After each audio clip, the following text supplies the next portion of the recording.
this stood out because like ever since the pandemic or whatever people want to call it, like it's gotten to my brain where I immediately go to it. And like when I got your package, it was on my porch and I opened it up. Normally I open up the big bottles, right? But you're known for sending those like the little samples, the Yeah. candy, the sticker, maybe even a lip gloss or whatever it is that you might Yep. throw in there extra. But like this time I opened up that first and went to one of the samples without like looking at anything or anything like that. But I knew it was a summer scent. It was the what's the one that you were wearing? The pineapple.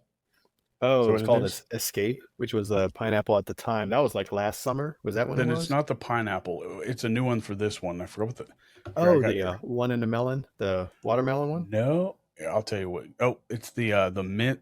What is that? Mint. It's got the sun with a mustache and beard Oh, on it. yeah, summer solstice. Summer solstice. Okay, Yeah. that's what the bottle said.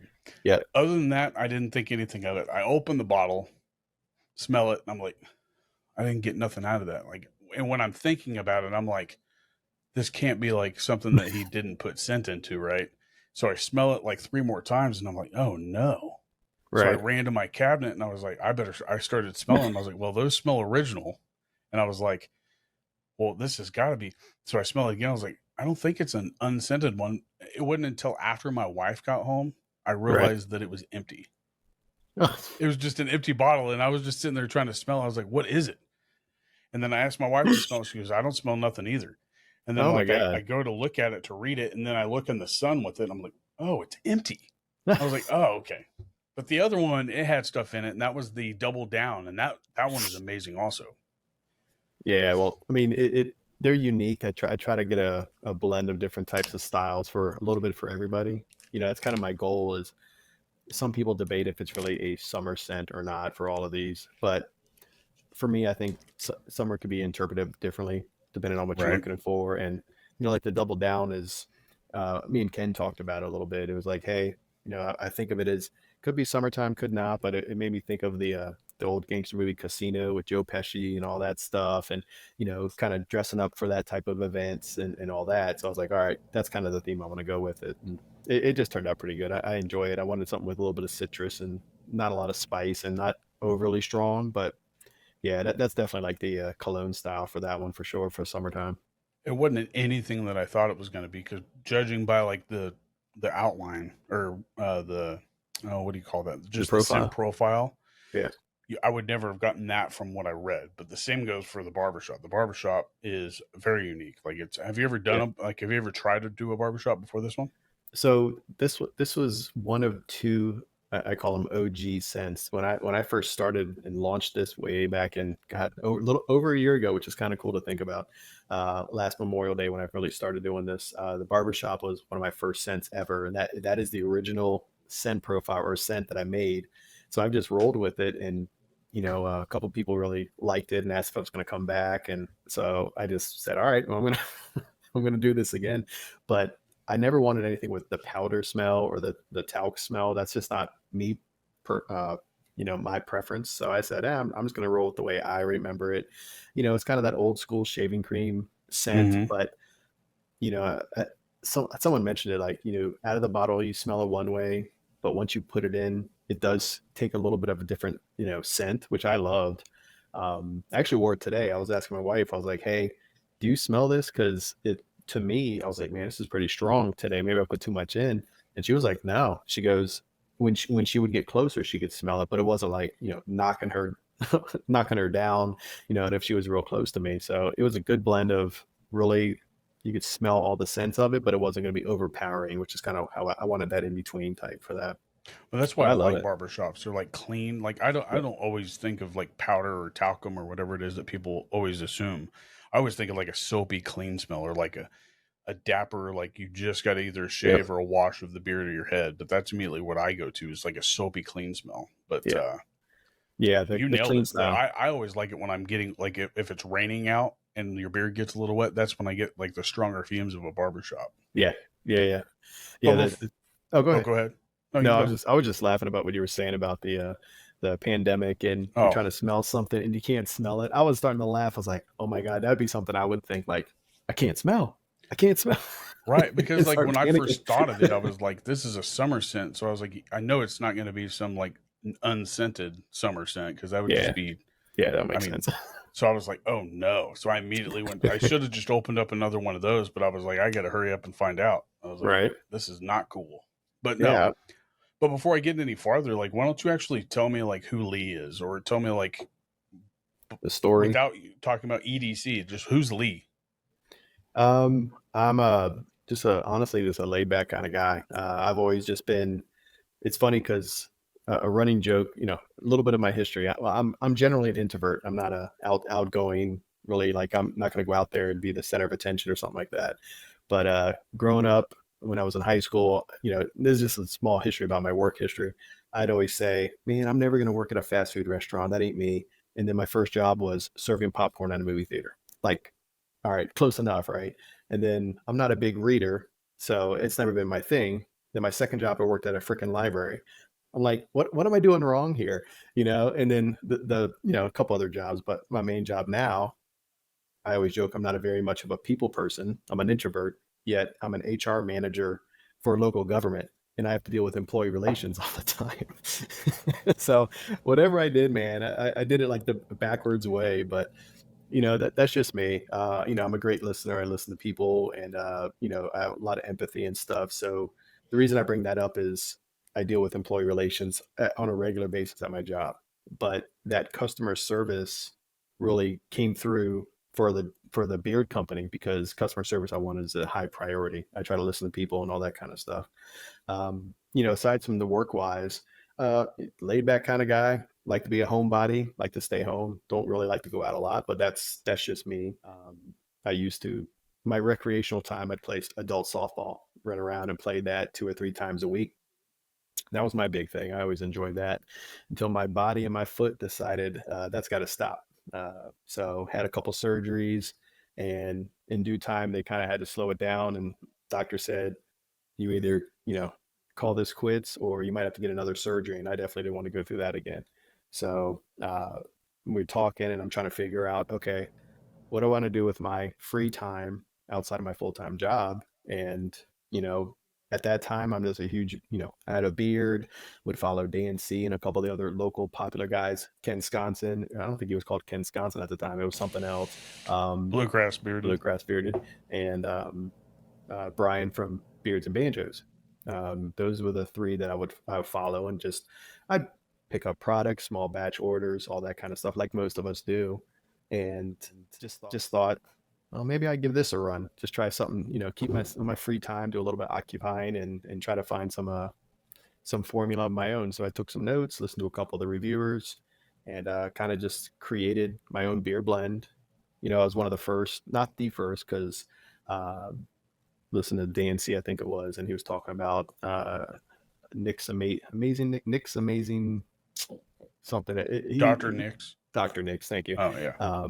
He was the first that had the barrage oil, and DNC raved about it that I saw, and I was like, that sounds like an interesting one. So I made that as my main focus of my beard care carrier blend, and that's what kind of made me stand out from a lot of other companies. I was using that with, of course, the 4 other blends, and kind of made my own combined carrier blend with those, and then just started messing with the scents, trying to find stuff that I personally enjoyed. And Trailhead and the Barbershop, the Buzz Cut, were the first 2 I ever created.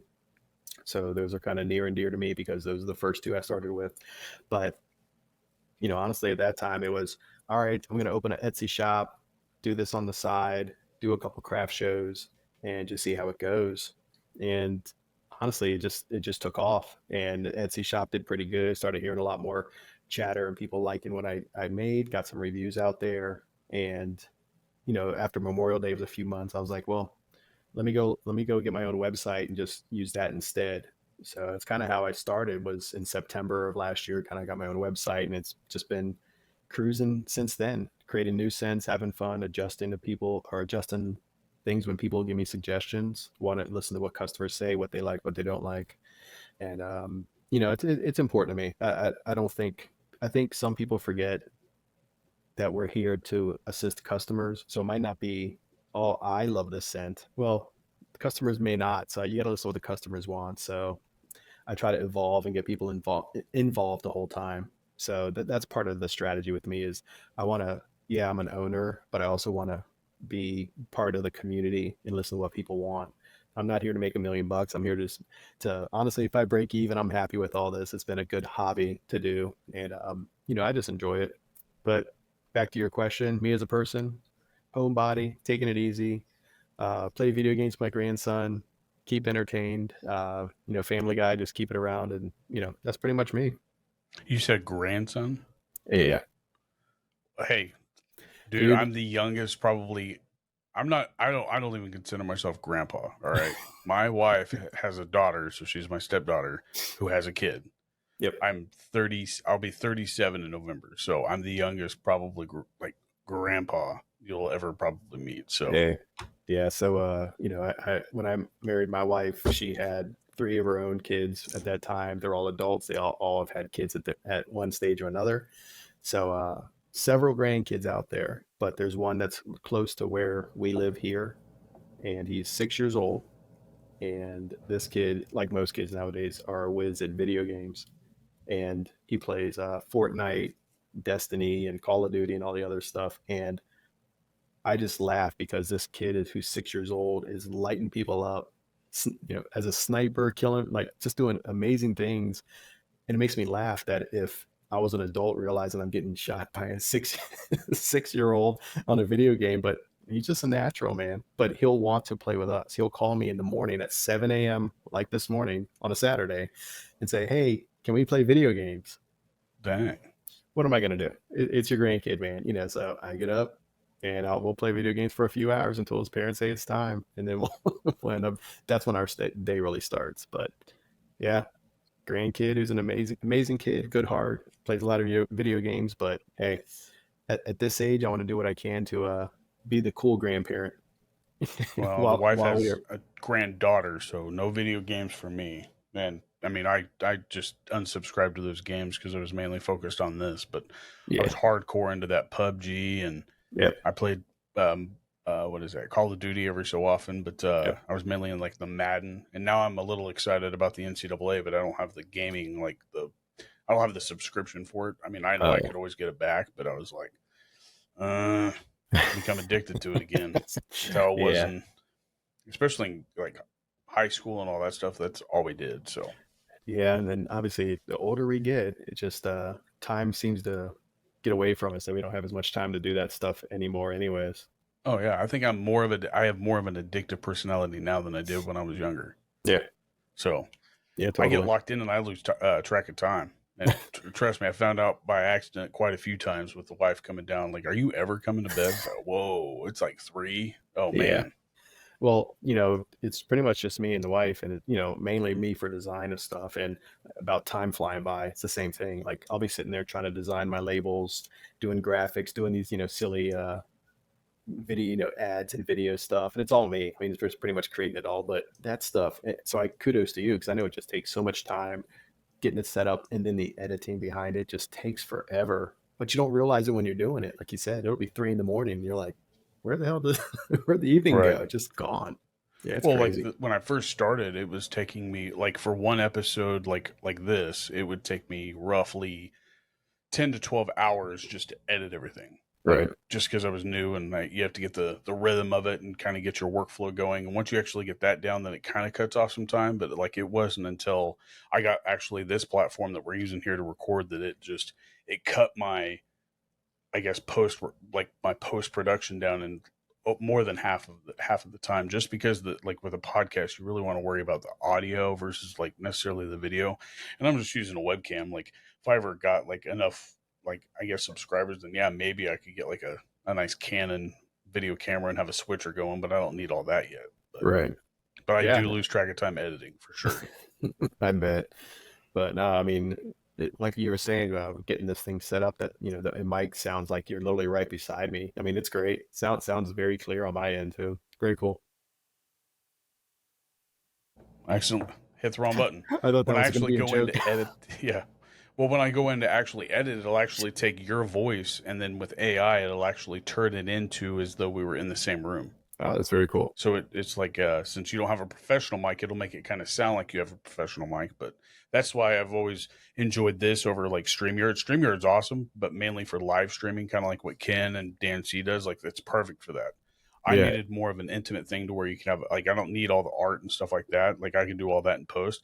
It adds time, but like I took what I got from this versus what I didn't get from StreamYard, and I kind of was like, this. I mean, this is what the Kelsey brothers use, and I cheated a little bit because like they were doing the.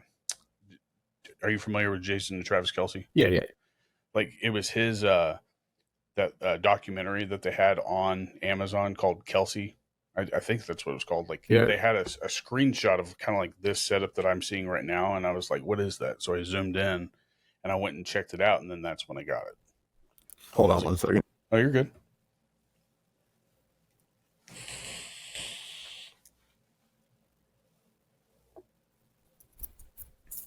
I got an annoying cat that was clawing at the door because he wanted Oh, it's to all get in good. here. I got an annoying dog that chews up everything, and if he doesn't get his way, then he'll chew through a door. If he really wanted to, I'm sure he could.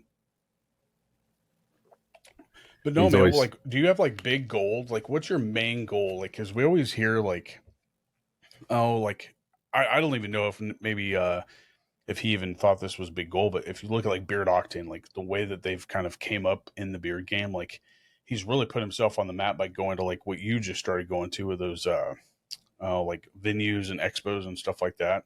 Yeah. Like, do you have any goal of like being bigger than what you are now, or is that like just kind of on the back burner? It's honestly, it's on the back burner. I have a full-time job Monday through Friday, and that's what I'm committed to. I mean, it's local government, so I have 3 to 6 years, depending on what I want to do, until I can retire. I can't pass that up, so I'm not, I'm too close for that. So I'm going to ride that out. So this is always going to be a part-time job until then. But and I hope that, I continue to have fun doing this, which is the number one thing for me. And things are successful enough that we break even and start making some type of profit, I could see retiring and then doing this more full time, which means just more dedication. But right now, I don't want it to be too much bigger than what it is, because I can manage it as a part time.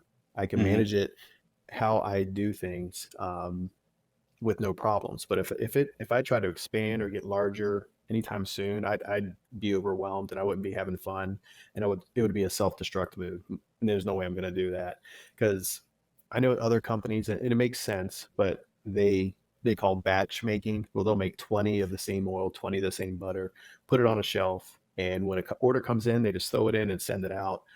I'd never like to do that, never wanted to. So I am made to order. So there is no product on my shelves. They are only the carrier oils, the fragrances. I get an order, I print it out, and I make it fresh right then and there. So I wouldn't have the time, if I wanted to get larger, to continue doing that. There'd be no way to do it. So everything just works really good right now. I'm happy with the process. I'm looking forward to maybe getting out there more on doing craft shows on a weekend, which is just another avenue to get out there. Everyone says that's where you can probably make your most money, is doing craft shows and such. But for right now, it's been focused on online, because I can manage that with my full-time job. And, I'm trying to do a craft show here and there just to get out there and get my feet wet, so to speak. But honestly, I think where I'm at now is a good spot, aside from just bringing new scents out there every once in a while. And maybe, again, trying to think outside the box, like the EDC knives and the mini bug out bags, different things to stick with the theme that I have. That's about as far as I'm going to go. I don't see really doing much more different products or different things. It's really just continue with new scents and maybe a couple new things here and there. You have a lot of seasonal stuff, because like I think when I first my first product that I ever tried from you was the Veterans Day one. Valor. Yeah. That was the first one that I tried of yours. So like since then I've seen you come out with your Christmas scents, and then what was this last one with WrestleMania on it? The springtime scents. And now we're back in summer. Like, yep. You've had 3 sequels, and like you said, come out with a few scents here and there. It's like, what? A few? Like your scents are like your scents are like so original. Like you have specific, like if I was to smell yours versus somebody else's, you could definitely tell the difference because I could tell that you use a lot of natural, like like I guess base scents is Yes. what I gather. I actually don't know for sure. Is that true? Yeah, I mean that's a common pattern to me. You know, I don't use it in everything, but I'm a big fan of vanilla. I have a Tahitian vanilla, which is like really smooths out a lot of things. You know, but it just seems to be the pattern. I have to stop pulling myself towards food scents because that's me. That's what I enjoy. But I know again, not everyone enjoys that. So part of my goal is every season or every if I'm doing a special for a certain month, like the Beard Mania, um, try to do something different. Try to think outside the box. But the problem comes up is for every season that I do, it kind of starts like a bracket of all right, here's 10 ideas I have. What scents can I come out of that? So I'll end up with a handful of scents, and by the end of the day, I'm thinking, do I just want to pick one of these and list that as my seasonal? And I'm like, no, they're all too good. Let me just put them out there. So I end up always with like 4 or 5.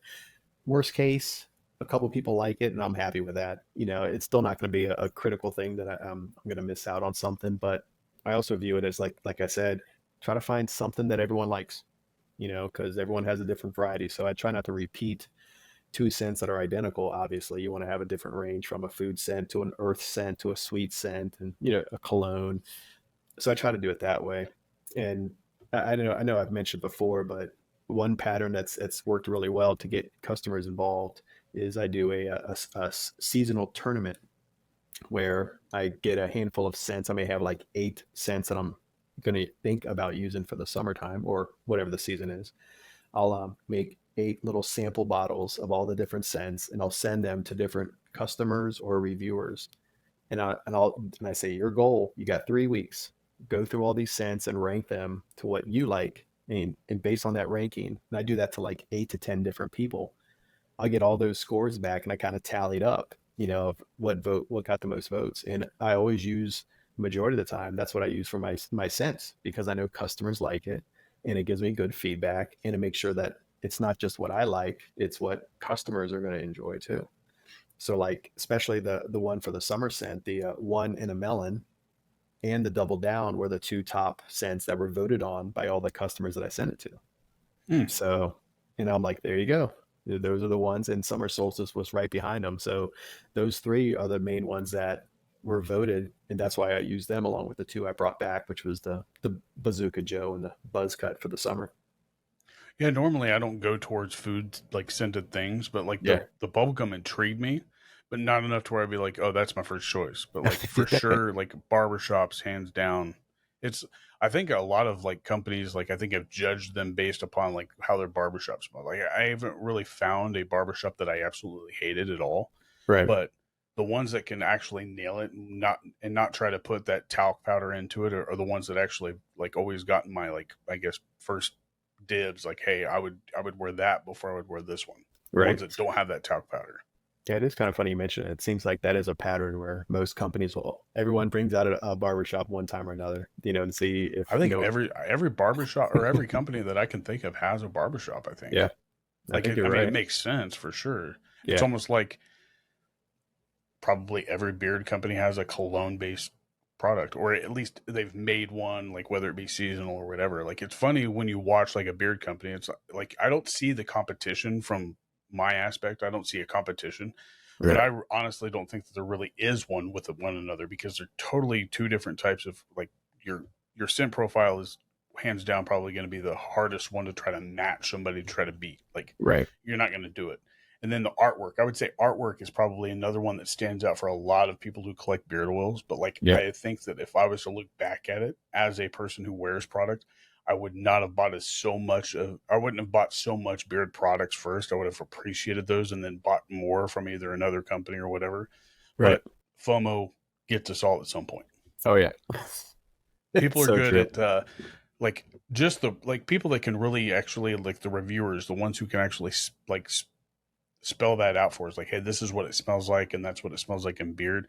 Those are the ones that are like the good sell point people, but Yep. like hey this one is like right up my alley. Like Dan C's good at it, but like me and him don't have the same scent profile. Like I guess we're not fans of the same scent profile. Me I either. think I Right. bought maybe 3 of his that he's actually said hey this is awesome. Yeah, and I think the reviewers, I don't think their job is to try to sell you on a specific scent. I think Right. it's really to help obviously promote it, but also bring to light what the scent smells like for you to then decide if it's going to be for you. Like you said, Right. DNC may be talking about a scent that has a lot of mint and vanilla or whatever in it. And I'll be like, cool, I'm glad he talked about it. But the back of my mind, I'm like, cool, I'm glad he talked about it. So I know not to get that one because I don't like those Right. scents, or vice versa, you know? And I don't think they do it like consciously, like, oh, I'm going to try to sell this many beard oils or whatever. I No. think that like when it all comes down to is like if you've tried a company, like when you go to watch a reviewer nowadays, and I think I've said this before with like Ken or one of the other reviewers, I was like, at this point, you're just trying to find out like what kind of profiles they can come out with. Because if Yep. you've tried their product and you like the way it feels, like there's a high chance you're going to buy them again. Very true. Yeah, and I know you talked about the competition part, and you know, as an owner, I could vouch that at least the small batch companies like me and a lot of other ones, I definitely don't get a vibe of competition, or let me rephrase it, cutthroat competition, which some people say a lot. I don't see that. Everyone's different, but I also, you know, there's a couple out there that I don't mess with because I've heard some things, but you know, that's here or Right. there. But 99% of them all want the best for you. I had Tara from True North for no reason help me out to help my website to get shipping set up. So I've always appreciated that. You know, I talk to Evan from Notable all the time and we bounce ideas off one another. And we even talked enough like, hey, how was your month? How was mine? And you know, and kind of swap suggestions and ideas. There's nothing about like, you know, trying to screw someone else over or anything of that sort. We're not trying to match one another's scents. We're all here for business. We're all here to you know, create customer service and make people happy. And you know, obviously it's a business to make some money out of it. You know, but someone else said it. It's better to collaborate than compete, and Right. that's kind of what I've always done. So I take the time like they do. I'll go out on their promotions, their ads, and I'll make sure I like it and promote it, and at least, you know, suggest people, hey, you should check their stuff out too. And they do it for me too. And you know, there's tons of companies that do that. You know, Five Boroughs is great. Jay's Essential Oil is great. There's a ton of them out there. Good people, and you know, it's really cool when you get to talk to other owners because they can relate to what you're going through and vice versa. And it's like, all right, am I where I should be in this path? Because as an owner of something like this, you really don't know if you're doing what you should be, even on sales, or am I missing something, or should I do something else? You know, I know a gentleman named Chris from Sockeye Beard Co. who's up and coming and he's learning. So I've been bouncing stuff off him, like some of my experiences, you know, and he suggested some stuff for me. But again, it's working together with other business owners, all on the same page, all trying to make sure that everyone in the community is appreciative of stuff we hand out and give to people and sell. And you know, it is a community is really the best way to say it. Not just reviewers, not just customers, but even the owners. It's all one community, man. It's the way I look at it. And that's why I think I really said that is because I think of every new product owner or every new owner that's came to the table, like they've always said that like I've gotten help from this company or that Yep. company or this company. Every once in a while you'll have like, I guess, beef with like two companies or a company here or an owner is having beef with another person that uses this company. It's like, well, I mean, now that's just high school. Then you have the Yep. actual like community part of it. It's like Oh, the yeah. high school is the locker room of it all. It's like, Yeah. nah. I Yeah. I try to mean, take no part in that, but every once in a while you come across it to where you kind of can't avoid it because it's yep. just right there and blatant. Yeah, there's a handful of people that, you know, obviously no need to mention names or companies, but I just straight up block them, and I'm never gonna be the type that says anything negative. That's not me. Right. So it's easier for me just to avoid, and that's for my best interest too. I've had to block a customer for the same reason. You know, it's just I'm sure all the owners they have their stories to say the least. You know, but of all the companies, at least for Evan and I and a couple others, Corey from Weatherbeard, great dude. Hmm. You know, he was the first person I reached out to and just said, I am thinking of doing this. And, you know, I bought his products before, and then he left me like three voicemails back to back on, if you're interested, here are the links to stuff to get you started. Here's the things you should do. This is stuff I would recommend. And, you know, he didn't know me from nobody. And for him just to take the time to do that, I mean, it just shows you there's so many good people out there that outweighs a couple of the jerks that are not in here for the good reasons, but Yeah. like high school, they're all around. But without that, then you wouldn't have like something to say, hey, I don't want to be like that. Yeah, very true. You Yep. kind of need those, but and a lot of those also make great products. Like, Yep. and don't get me wrong, like some of those people's products are like hands down some of the best that I've ever even put in my beard. I just don't associate with them. Oh, And if I totally. really And want it, then I'll buy it, maybe. right. And, a small batch companies, aspire to be bigger to some point. I think all of us, Dead Man's Grooming has been Brian, he's just a nonstop machine, dude. He just keeps on going and pushing, and he has his own goals and future goals. And, him and, like Joe from Beard Octane and gentleman named Eric who works, for Yeah. Beard Octane. One of the biggest things that, was flattering for me is Eric reached out and purchased my complete sample lineup so he could check out all my scents. I reached out to him. We've talked a couple times, and he's just like, "Hey, you're doing great stuff," like supporting me, saying, "Hey, you're doing great stuff. Keep it going." And to have a larger company that's really doing great to just do that is very touching and humbling for a small company like me, and also gives you the assurance that you're doing stuff the right way. And that is the one thing that a lot of people say is, customer service is key. Keep doing what you're doing. They always say thank you, and just doing the little things that add up. Right. So I guess I'll revert back to like kind of more about the company now. I'm like, I think when you and I first had a discussion, like you kind of gave me the rundown of why your company name is EDC, and if I remember right, you told me that your wife is a vet and like you wanted to get into that EDC world sort of, but without being actually in the EDC world. Is that right? Yeah, kind of a combination of both. When we were first talking about it, and I was trying to think, all right, I'm going to do this. I need to think of a name. Big 2A person here. I always have a knife on me, a lot of little things, and I'm trying to think of a theme, which is always something important. You always want to have a reason for why you're calling yourself something, and then of course, she's a Navy vet. So that was something. So I kind of just used all that together to think of something and thought, everyday carry. And I usually try to do something like that and kind of just rolled with it. I said, this is a good theme, something no one else is doing. It makes sense that you would want to carry, always be prepared. And that also could be for beard products. You always want to have something on you just, just in case. And that also then started expanding. Like I said, on the website, I have EDC bug out bag, EDC knives, just little apparel and things that kind of fit the theme of what everyday carry is.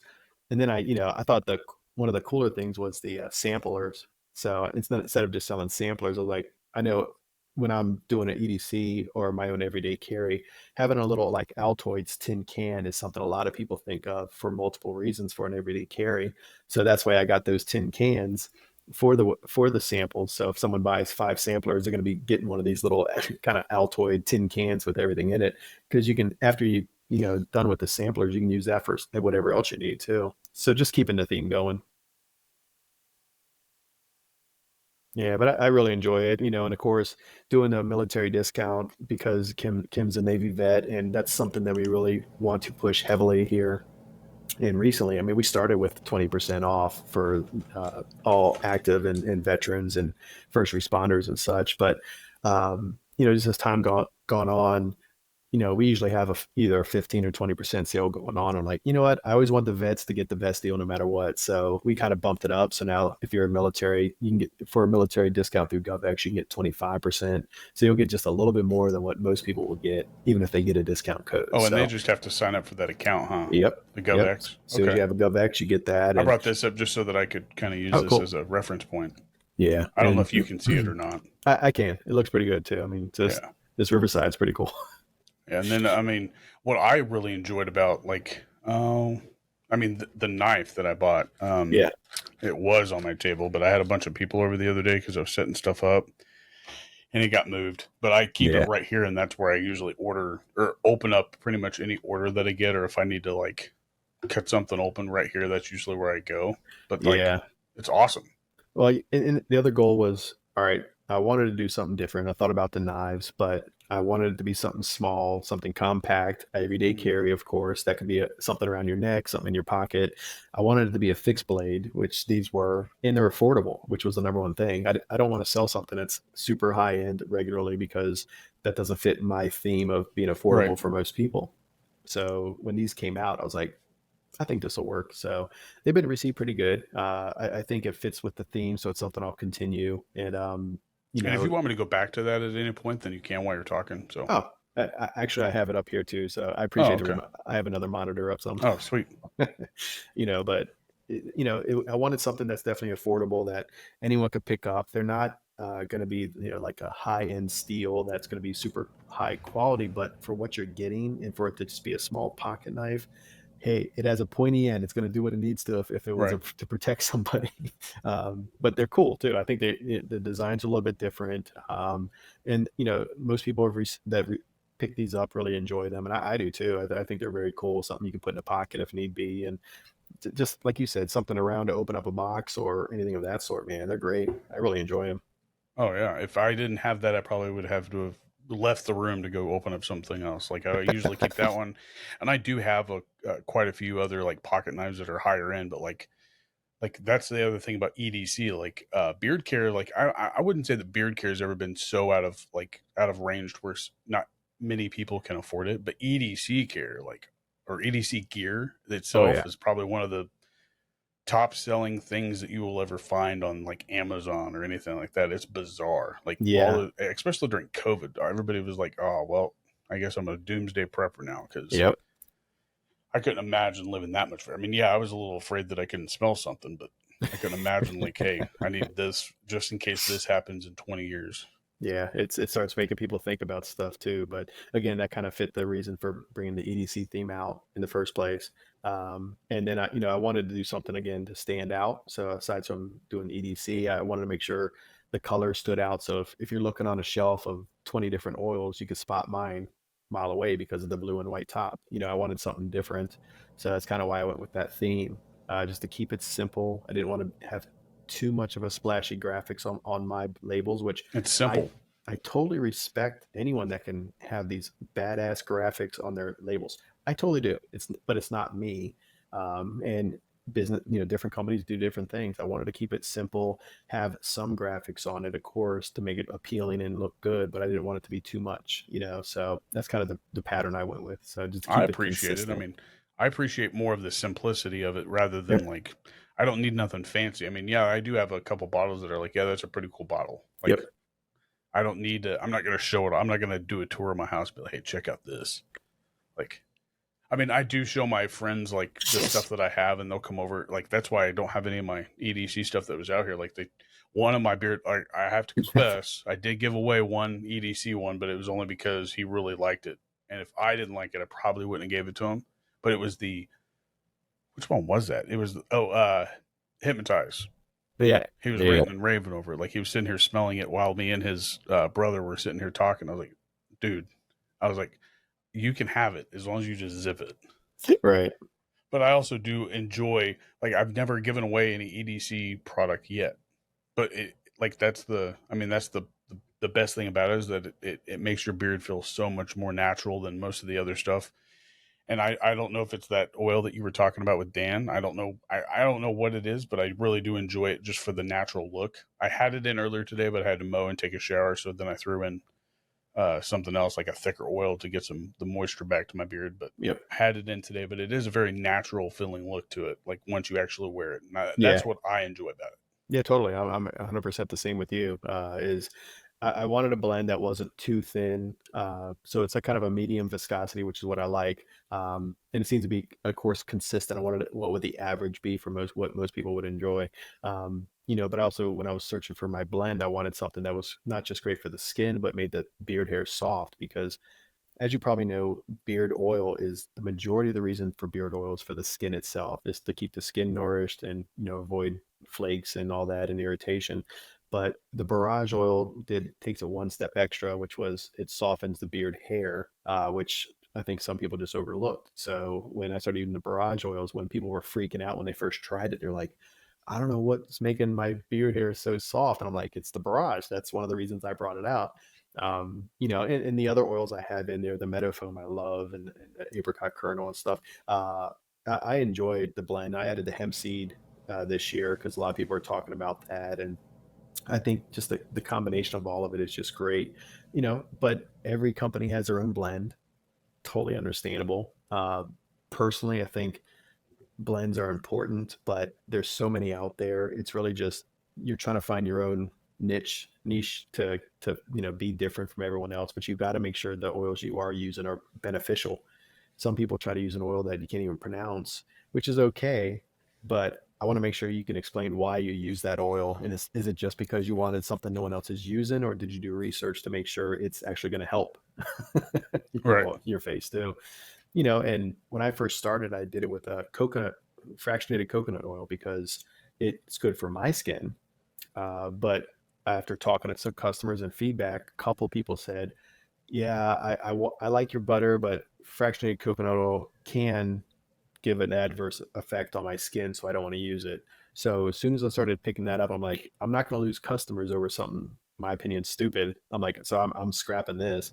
But I listened, I listened to what my customers say, and a lot of people, Twitch from Twitch Beard, I talked to, and he was like, hey, hemp's a great oil to use. And it was between that and squalene oil, which were the two I was looking at. So I did a couple testers, sent like 3 different versions to Ken and a couple other people, and said, hey, which of these 3 do you like? And it was a different blend with, one had hemp, one had squalene, one was my original blend.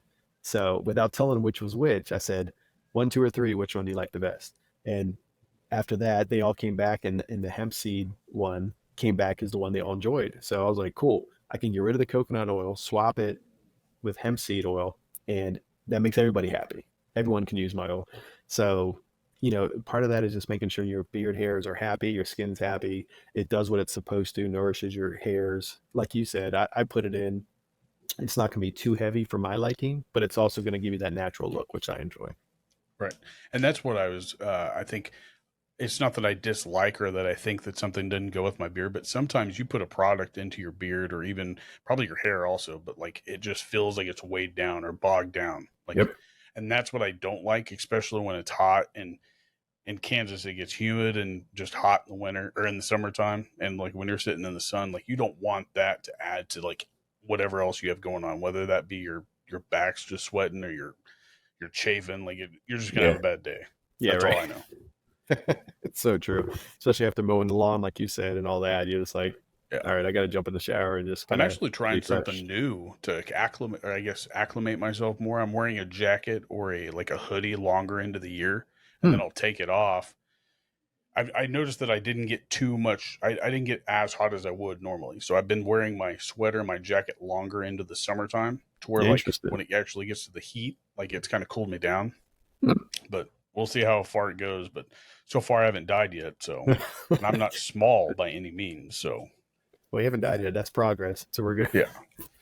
But it's funny that you were talking about how like people have that reaction to like certain oils. Like what I've noticed is that like I think that when I used to use beard oil religiously, especially at night, but every once in a while I'd throw it in just to add like more of a scent factor to like the Yep. oil later on in the day. I've noticed that like I think it was giving me like a false like sense of like, hey, my beard looks good. Like it was giving me a false sense of like I guess hydration in a way. Mhm. So I stopped using beard oil. Like I, I really wish I wouldn't have bought as much beard oil as or beard butter as I did, but like I've stuck to like I'll do it like when my beard feels at its worst and stuff like that, but I don't put it in every night because I don't want that false sense of like I don't need as much water because that's what I was getting. Because like every once in a while you get a butter to really like make your beard feel like it's good, but then once it's done, then it's Yep. your beard was never really good to begin with. Right. And that's like everyone says, one of the best things you can do to make sure your beard is as healthy as possible is drink water, stay Yeah, hydrated. But kind of off that, if you go to the public pool with the chlorine and all that, and then you get out, for me, my beard hairs feel like really dry and stuff. That's when I usually would do a beard butter just to really help nourish it, to get it back to where it's at. But between you and me, my beard oils are 99% of what I use. I rarely use beard butter. And, unless it's in the morning, if I'm using beard oil, I'm using the unscented by the midday and afternoon and evenings because when I sleep, I don't want to smell any type of scent. I need to relax, and that just works for me. But Yeah, beard oils usually are all I need, and since the barrage oil softens my beard, it's a win-win. Minus something harsh like, a pool or you're out in the elements for a long time or something. Right. That's usually when I want to do something more. But yeah, everyone has their own system and process, that's for sure. Well, I use beard butter. Like I'll use it at least twice a week at tops, but Yeah. like especially when I'm going camping, like that's when I really need it. But I don't use like one that like is going to make, I guess, my wife happy. I'm going to use one that's going to keep bugs away. Like that's usually what I go with. Like I'm going to get like a lemongrass or something like that. That's Yep. usually going to keep bugs away. But I really fell in love with, I don't know if you're familiar with Ready Man or if you've used his product, but his liquid butter is like my hands down, like my favorite stuff to use like during camping and stuff like that. Because one, it doesn't give you that false sense of like, hey, your beard's healthy and it's hydrated. But like it does what it's supposed to do. It just gives you a little bit to go for the day. It's not gonna like keep adding to like a build up to where you have that heavy weighed down bogged beard, but it's also it smells good, yeah. But like I also try to find the ones that like try to keep bugs away. Yeah, I mean, I think it was last year when I was, I think in September of last year when we first launched our website. At that time, too much was going on with doing the website, but I was actually looking at liquid butters for like the summertime because someone gets a butter today, I make it, get it in the freezer, let it come down to room temperature, put a label and send it. By the time it gets to them, it's already melted. And then they know they have to put it in the freezer, go through the process. But the liquid butter, and I know Jimmy from Ready Man, that's what he does, is focuses only on summertime most of the time for liquid butters. Um, you know, I've seen a couple people do surveys about it and it doesn't seem to be as received as regular butters. But dude, I think you're right. I think summertime would be definitely the time to mess with that. So I'm glad we talked about that. I might have to I've got oh dabble in that. man. I bought I mean, I've bought several different types of butters over the years, but like when I go camping, that's the first thing I'm putting in my stuff. Like, yeah, I'm gonna put my oil in there, but I don't need Yeah, my oil to match my beard butter when I'm going camping. Like, I really right. don't care about that. But I do first of all, I go for like a bug repellent scent. So like I'm going for like a peppermint or something like that. Yeah. But like that liquid beard butter just it does something different for like if like we've said, like if you're out in the heat or something like that. Like I don't need it to be like the best feeling beard because I'm out in nature. I just want Right. it to where it's not gonna bug me or itch. Yeah, I don't blame you. Yeah, and I know one of the first companies I really started sticking with was Honor Initiative, and they have a scent called Repel, which is a citronella focused scent. So we still have butter here that we slap on our legs if we're going outside doing something where the mosquitoes are. We just put that in. Does works wonders, man. So That is yeah. another good thing for beard butter is like I'll rub it on my elbows if I Oh got yeah. cracked elbows. Well, I use it beard oil, beard butter on my head after I'm done. So I'll run it through my beard and then I'll wipe my Hmm. head with it. Everything, same thing. There's multiple uses for beard butter and beard oil. I've given Oh my yeah, wife a couple oils that I didn't like that she probably actually that she did end up enjoying. Like there was actually one of your Christmas ones she really liked, and I can't remember which one it was. I think it was gingerbread cookie. yeah, Is that what it gingerbread was? man. Yeah, She liked that. Like I'm just not into the food stuff, right. and she liked it. Like she'll put it on like her. She'll either put it on her wrist or something like that, but she also actually put it in our diffuser that she has, or like that melting pot thing, and it actually smelled pretty good. Yeah, I have a very good friend that I care about, and they have heard that as a hairdresser, will put the hair beard oil on their tips of the client's hair. Just for the scent, and also it's great for hairs too. She, at salons and beauticians do that all the time. I mean, it's like you said, it's great for every. You can put it in so many different places, and it's not just for beard hairs. It could be for scalp and regular hair as well. And part of it is the scents. If it's a good smell that people enjoy, but it's definitely good for all types of hair, no matter what. Right. Yeah, Well, it's good so stuff. like before you actually started making your own product, like how many other beard company, like how long were you in the game before you actually said, "Hey, I want to try this"? I would say at least 2 or 3 years where I was, I think some people posted on Facebook like, "What was the first beard company you purchased?" and all that kind of stuff. So, Mm, I went through and went through a lot of the larger companies. Live Bearded was the first one I really started with, and then got wrapped up in the Fable Beard Company, which they have great deals where it's like buy one get one free, and they have a ton all of the time. scents. Yeah, so you can stack up on that, and then I started kind of expanding a little bit more. I felt after 2 years, it almost got to a point where I've at least tried one of every company. And I know it's not true, but it made me feel that way because I'm like, all right, I've tried this one, I've tried that one. But that helped me when I was trying to make my own because I knew what I liked, the viscosity, if I liked it or not.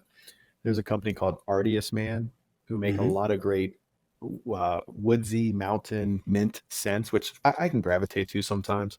But their oils are super thick and they're unique because of it. And a lot of people like it, but it just didn't work well for me.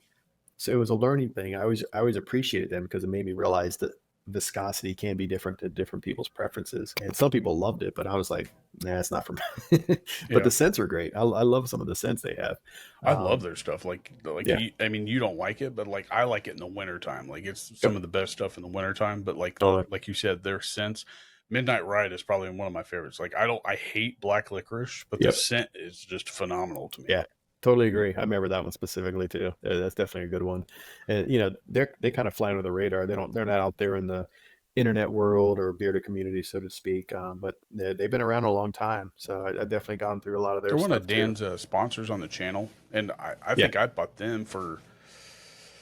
Oh, I wouldn't say they were my first ones, but like my first oil from them was Midnight Ride, and but like I want to say I bought them really early on. I think I've been growing my beard out fully since 2017. So probably at least 2017, maybe a little bit later. But Nice. like that was from Scuba. Like that was one of Scuba's big companies that he pushed was Artie's Man. And that's where Yeah. I think he started his own line of like he had his own oil called Beard Meds Yep. Yeah. I heard and they were about that making it too. for him. Yeah. I forgot But about him. I was following him too. He was the other one that a lot of oh, people, gravitated to because he's, yeah. tries to be funny and all that kind of stuff. But yep, I remember watching him too as one of the first guys. Yeah. Definitely. Well, he lives 45 minutes from me, so like it's kind of weird that like I've never like talked to him like one on one. Like I probably ran into him and I just didn't know it. But Yeah, that could be. he lives in the biggest city in Kansas, so Oh Kansas wow. really isn't like our biggest city has 500 some thousand people in it. So Yeah. the biggest city here is the second largest city in probably Nebraska or something. I don't know, but So you that's not probably saying definitely have run much. into him. But Artie's Man is one of the OGs, but like I can't I honestly put my finger on which one I tried first, but I do know that I bought a can of beard butter. That was the first product I ever bought, and it was from Beard Guys. Yeah. I didn't know anything of it. I love the smell. I couldn't tell you if it made my beard feel any good, but like all The the stuff smell that you was read good. on it is probably terrible for you, but Yep. I did use it. Yeah, I think the other one I picked up was a Grave Before Shave. Oh yeah, They still that have a cigar couple. blend is nice. Yeah, I was gonna say the cigar blend and the it's caramel mocha are still 2 cents that I mad respect for. I've loved both of those, and the cigar blend is one of my top favorite all time scents. Yeah, it's It's great. addictive to like sit there and just. I have an old can that's empty, and I used to just kind of like an Yep. addiction, like people that are addicted, like Vicks Vapor Rub. I was Oh just, yeah. man, it's just good. Yeah. It's a whether or not their product is good, like their profiles are like Nailed it. Aphrodisiac was one of my favorites that they did. It Yep. was really clean. I like soapy smells, especially Yeah. right after the shower. A while back, and I'm not trying to get off topic here, but like a company did it was for a charity. They did a small batch for me, and they sold it for a year. And it was I was a big Irish Springs guy. He based it on off of that, and that's what the sim profile was. It's Very cool. awesome. Yeah. Good stuff, man. Irish Yeah. Springs is or Dove, that white bar of Dove. Like if anybody could replicate that, like and turn it into a beard oil, could probably kill it in like the women's line and men's line Oh together. yeah. Oh yeah. I And love that smell. it's a great smell. And I kind of dabbled into possible women's line. I got the in the wintertime last year I did the whipped body butter. I want to try something different, so I did that for a little bit. It really kind of just gravitated because I know there's the poured body butters that most people do, but the whipped body butters, they just melt so quickly because they're fluffy. And Air. if it melts, yeah, because the air, if it melts, you can't get that same texture back. So it's only like a wintertime thing. But no, that got received well. Shoot, my wife was telling me to make different scents on that just for herself, but it turned out pretty good. That was a fun thing, something different to do. Again, outside the box, and I'll probably do it again in this winter time because it's kind of fun. But it's that whole opportunity just trying to reach different people, different interests, and stuff like that. It's crazy when you actually look back on stuff that you have bought. And I know the beard community is actually like, if you were to go out and ask some Joe Schmo on the street, he's not going to know anything about what we're talking about. Yeah. But do you remember a company by the name of, I think it was called Lumberjack Beard Company? This was a No. long, like This was a while ago. Lumberjack, but they had a scent profile that you can't buy anymore. That like it's one of those addictive scents, and like Yeah, it's like man, like if you could have just sold that to like just one guy, like one they've been company great. owner, like I would still be on like cloud nine. Just to smell that one more time, just one more time. That's all I need. It was called Black Tie too. You just So remember good. it. Yeah. Oh yeah. Yeah, I was thinking, what's the biggest purchase I made? It had to be a Black Friday Fable time when it was like a buy one get one free deal. Dude, I think I spent, and like everyone has their own dollar amount they want. I think it was like I bought 5 different oils. That mean I got 5 other oils too. So I ended up getting 10 in one box, and that's big for me, for a one-time purchase. But it's just crazy the types that are out there, and those Black Friday deals are always the best.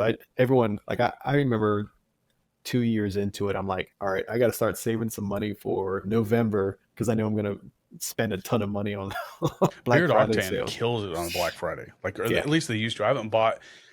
Like I said, I've tried to cut back on some of my buying just so that I could use up what I have, and yeah, I hate to like see anything go to waste now. But like Beard Octane killed it. Like when yeah, you would, especially if you spent like $50, you would get like a grab bag. Also, it's like man, you yeah. It's can't go smart. wrong with that. Yeah, and that's a smart tactic, man, because you're getting more for your money, and they're getting more customers doing it that way. Like for me, for Black Friday, I was doing a tier depending on how much someone spent. They'd get a free bar of soap, they'd get a free oil, a special. It was a special oil that wasn't available yet, so that's always a good thing to do. And there was like 20 bucks. You get a $20 gift card if you spent more than $75. You always want to entice people to come try your products during those times. But it's crazy, but it's also so exciting and fun when you're the company and people want to buy your stuff. Is just so humbling, and thinking of the names, doing the graphics, and then having someone say they like that, or they're talking about your oil by the name that you made up for it. It's humbling, man. It makes you feel proud of what you did, that people want to buy your products. Yeah. And Yeah, it's very Fable, I cool. think, killed it with that. The whole graphic thing. Theirs are Oh like, yeah. not only is it a product, it is also a collector's item at some point. Like I mean, Yep. almost like collecting Pokemon. Yeah, and Like it's, they stuck with the theme. They yeah, had this fable, stories type theme. That was a great move on their part, and I think they're still doing great. And I don't yeah. blame them. I think they still churn out a lot of different scents, and more power to them. They Definitely. make so many cents. Like Yeah, I get emails like at least 3 times a week. It's like, oh man, another one. yeah, I know. Come on, Colin. Like, no, I would never tell somebody not to make any more, but like I mean, they're killing it at like the like. At some point, you would think you'd like sort of have to run out of an idea of like a scent profile. But like when you think of like all the stuff that we smell, like we take that for Yeah. granted a little bit. It's like, man, I would like if we could just go back and get that one more scent of like something that's not made anymore. It's like, oh, Oh yeah. And there's always a couple that like Fable had their own version of gingerbread man that's different than mine, but it was a unique smell. And just like you, every time on Black Friday, I'm tempted to buy that because I loved that smell. It was just a unique smell. Kudos to them. It's different than the one I have, but that's what makes it unique. Is like you said, you could have 5 different barbershop scents from 5 different companies. They're all going to be a little bit different, and that's what makes it fun too. and my favorite like Beard Octane scent they don't make anymore. Like like I don't even think I made an announcement like, hey, we're not going to sell this no more. So like I didn't get a chance to like. So I always give him hell anytime that he's in like a live chat with Dan or something like that. I'd be like, well, I mean, if I would say, yeah, I get this company, but I mean, they did get rid of my favorite all time scent. Texas, No, Texas tea. Now, which one was no, it? it was Roosevelt. It was a collab between him Mm. and No BS Beard, Oh yeah, Matt. yeah, yeah. Oh man, Was it so good? good. I mean, it was Vedvir. It was very masculine. Yeah, Like Dan always claims that his collab that he did with actually came out all at the same time. It was him, Scott, and No BS Matt. Like they had like a 3 beard oil release, like yeah. one little thing, and out of all 3 of those, like Roosevelt hit just something different. Like it was definitely something that probably Roosevelt wore back in whatever, like Teddy Roosevelt wore back Nice. then. So it was just, Yeah, but I think the one that I still have from them is liquid gold. I always thought that was unique, so that's the other one I still have.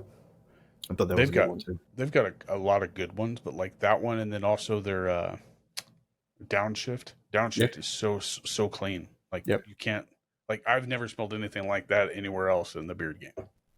Yeah, it's definitely a unique one, and that's what people try to do. Try something outside the box, man. But I remember that one. That's definitely a good one too. What is your favorite barbershop, if you don't mind me asking? Other than yours, I'm assuming that yours is your favorite. I remember the Beard Octane one, but aside from that, I'm not a big barbershop Oh person wow. either. Yeah. So really, the only one I picked up a couple through the times, but I haven't picked up a lot recently. I usually like I do like a mint. I do like a certain cologne to a certain point. If it's too strong, it usually doesn't work for me. But I do like a cologne type of scent. Um, the woodsy type works for me too. And again, foodie. So I'm pretty broad ranged, but I have to be because I sell them all, so I'm kind of used to it. But yeah, I think the Beard Octane Barbershop was I think one of the first ones I really liked and enjoyed. So I think a lot of mine might be based on theirs, just as a starting point. But that was a couple of years ago when I first did that. I think theirs was my first one that I ever bought. There was an Yep. actually barber shop, but then Yeah. like I fell in love with a company. I don't even know if I haven't seen him on Instagram or anything like that. Han Yocker, like his Oh barber yeah. shop, like was my all time favorite. Avenue Blue. Oh, Good stuff. so clean. Well, like, but I also had sort of like a sentimental factor to it. Like, it was my mom's favorite oil, and when she passed away, like, I just became more attached to it. But Yeah. like, it just smells like it definitely smells like I was a kid when I was 5. Went in and got my hair cut, and then had like a 7-year-old guy getting his face shaved. It just Oh, smelled that's just cool. like that, And it brings minus back the memories. minus the cigar smoke. Right. Yeah, But but other than sentimental is also the other thing. It's like, for something you've held on to, one of the beard oils that reminds you of family or brings back memories. Kind of like the Bazooka Joe bubblegum one. It's not something people are going to wear all the time, but it's that right, nostalgia effect that, oh, I remember this when I was a kid type thing that I always enjoy too. yep. But other than beard stuff, like what other stuff are you into? Other and also your grandkids. I mean, I know you play video games, but like, what's your like? Is your goal to actually retire in 3 4 years? Yeah. That's the one thing that, I put in 20 over almost 21 years with the company I'm at now in the local government doing human resources stuff. And I've enjoyed it. I enjoy my job. It doesn't bother me to wake up and go to work, even though I have to get up at 4 in the morning. That's another story. What HR Yeah. place is open at 4 in the morning? Well, I work for vehicle services, meaning I hire mechanics that operate school Oh, buses and police gotcha. cars. So they're working at 5:30 until 2 in the afternoon. So I have the ability to work 5:30 to 2 in the afternoon. So I take advantage of it to avoid traffic and all that kind of stuff. But I enjoy it. I'm good at it. People are happy with what I do and all that. So I enjoyed doing that. And then hopefully after that, retire. Who knows? Might do some traveling, might go to some different states. Shoot, might take this EDC stuff on the road and go to craft shows and all around the US and do some sales there. But it's like an open world after that, man. I'm looking forward to it. Well, how'd your craft show go for craft number one? I never got to ask you because I was wanting to save it for this. Yeah, it was kind of funny. To be honest with you, it was the very first one we've done, and it's actually the only one we've done so far. Some of it's timing, but that's okay. Um, but our goal was to at least sell one item and learn how to put the tent up, get the table set up, get everything lined up, make a sale, talk to some people, get out there, get outside our comfort zone. And I'm telling you, man, I had a blast. It was fun, but the trick was it wasn't a craft show. It was a car show that had a few vendors on the side.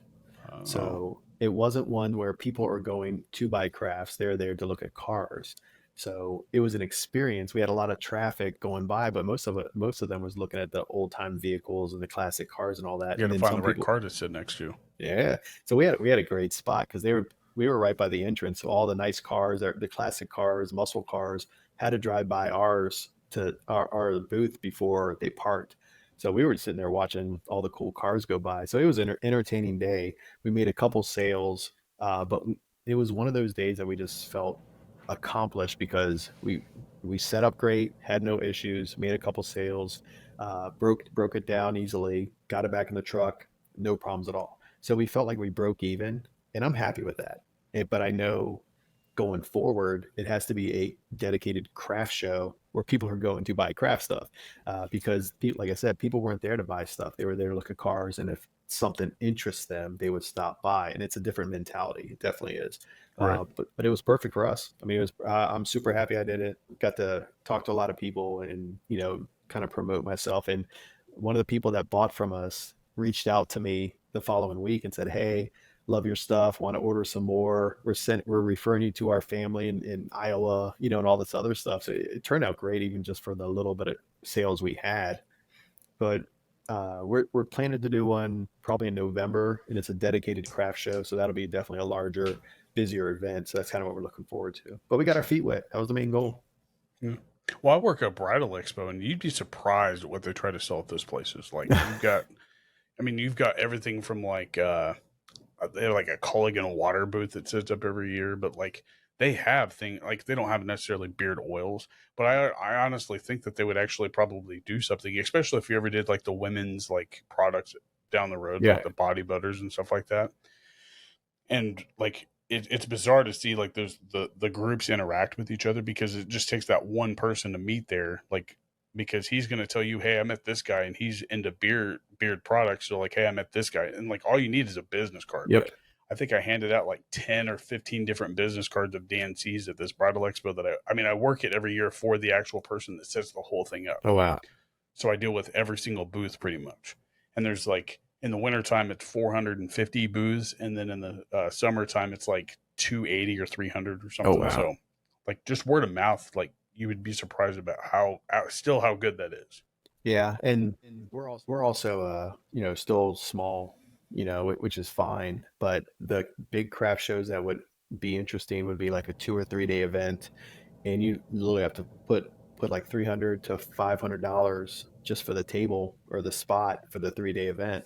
So in our mindset, that means, all right, I got to at least sell that much just to break even, and that's a lot of pressure for a small company that's doesn't have a lot of funding to do that kind of stuff. So again, that's another strategy for starting small and focusing on the online part and doing the craft stuff on the side when we have the opportunity to do so. But it's exciting. It kind of just got that first time jitters off our shoulders when we did it. So no complaints. We're pretty happy with it. Well, I also know that you're into wrestling. Like, do you have any more wrestling like items in line to come out besides Beard Mania? No, it was one of those, like we talked about. It was a great theme for around WrestleMania in April. So someone asked before, and I think I told you I'm definitely going to bring it back next year. But what I'm trying to debate is, do I want to bring the same scent again, or do I want to try something different for Beard Mania 2? You might as well keep the theme of another number after Right. at the title. But I think that that's a good balance for me because there's so many other themes that are going on. Got the summertime, you got you got the Veterans Day, you got the wintertime, the fall season. There's always something going on in every month, and it fit very well for April because there wasn't much going on. So I think that's probably the strategy will just be to do a one-time thing each year for that. I try to find common themes that are out there that people might be interested in celebrating. I didn't do anything for Father's Day this year. I have something coming out June 15th. It's a different scent for the Bearded Brothers United BBU. It's a Facebook group. It has over 1,000 people in it. And I know the guy that he's like the administrator for it. So he's been bugging me to do a certain scent. So I did that. So I'm releasing that. But that's kind of around the Father's Day timeframe. So I'm just going to let that ride. Uh, July is going to be interesting because I'm not doing a patriotic theme, but instead I'm doing Christmas in July.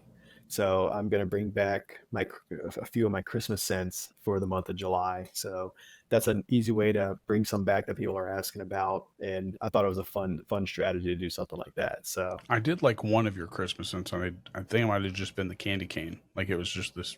Was it just candy cane that yeah, you had? there was a one that was like candy cane and spearmint. It was kind of like the minty one of the Yeah, two. and I think that that's the one that I enjoyed, and I Yeah. actually have the sample bottle. I keep it in my desk in case I need to rub one Yeah. out, like in Yeah. It's my great. just rub some through my beard throughout the day. That's Oh usually yeah. where I keep it.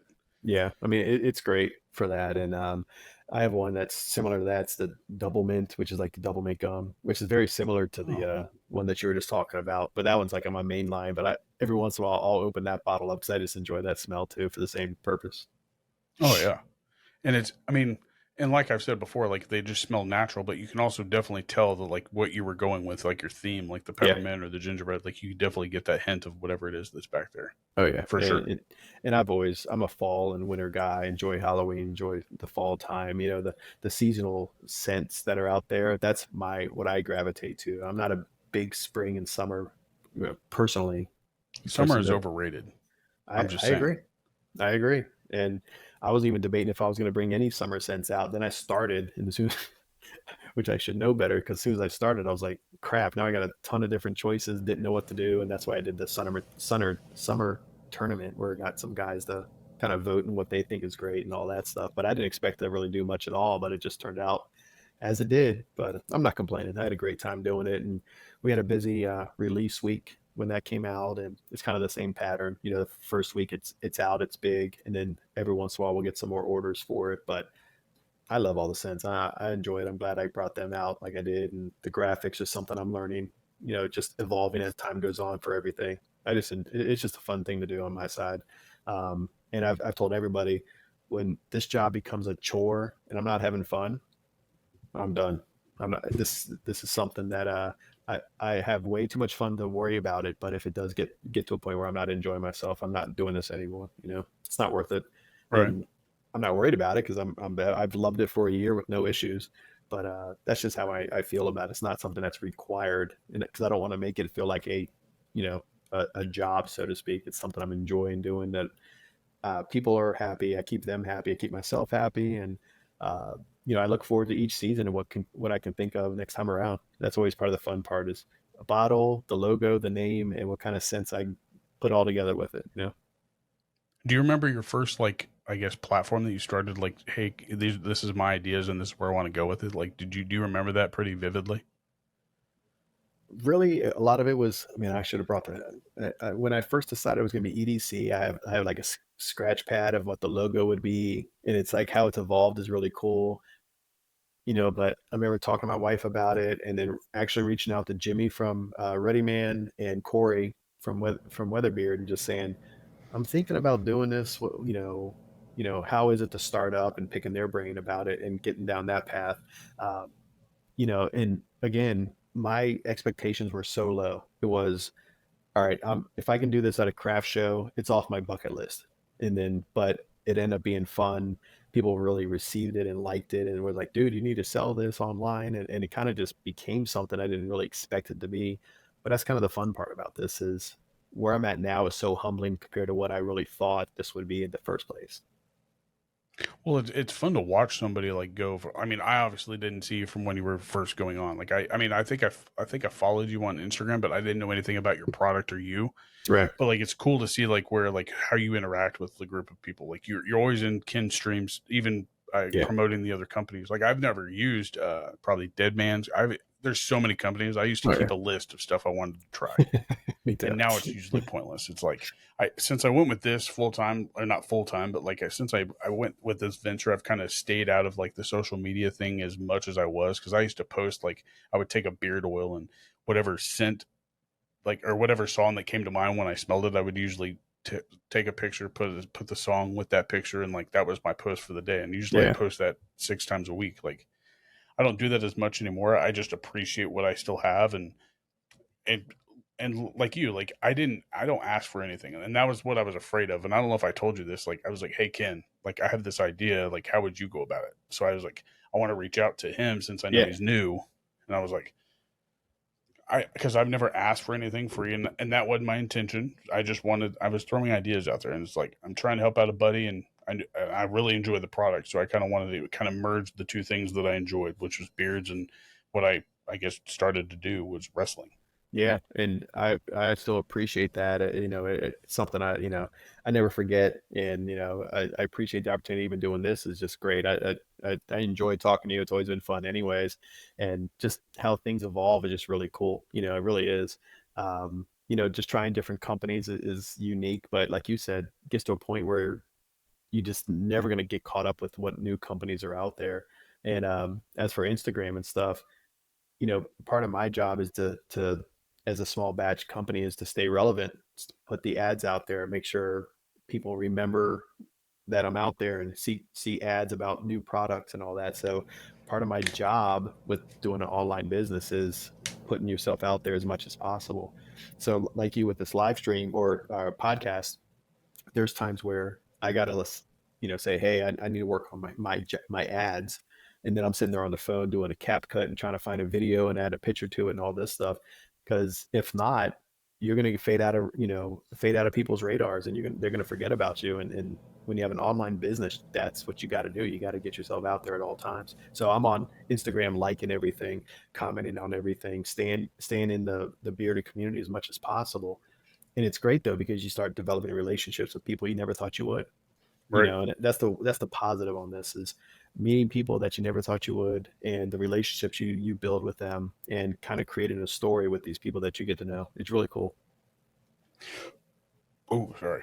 I don't want to just stay on just beard stuff, and I don't know how much time you have, No, but I'm free. I Yeah. like I enjoy like just learning about like kind of what people like. What do we not know about you? Like that. Like my main goal was to find out like, hey, what do you do, but behind the scenes? Like, what's your like your I guess your when you're starting a new scent, you have this idea, you've narrowed it down to you've sent your 8 cents out. Yeah, give Like, or take. what's your I guess schedule or outline of how you go about releasing that scent?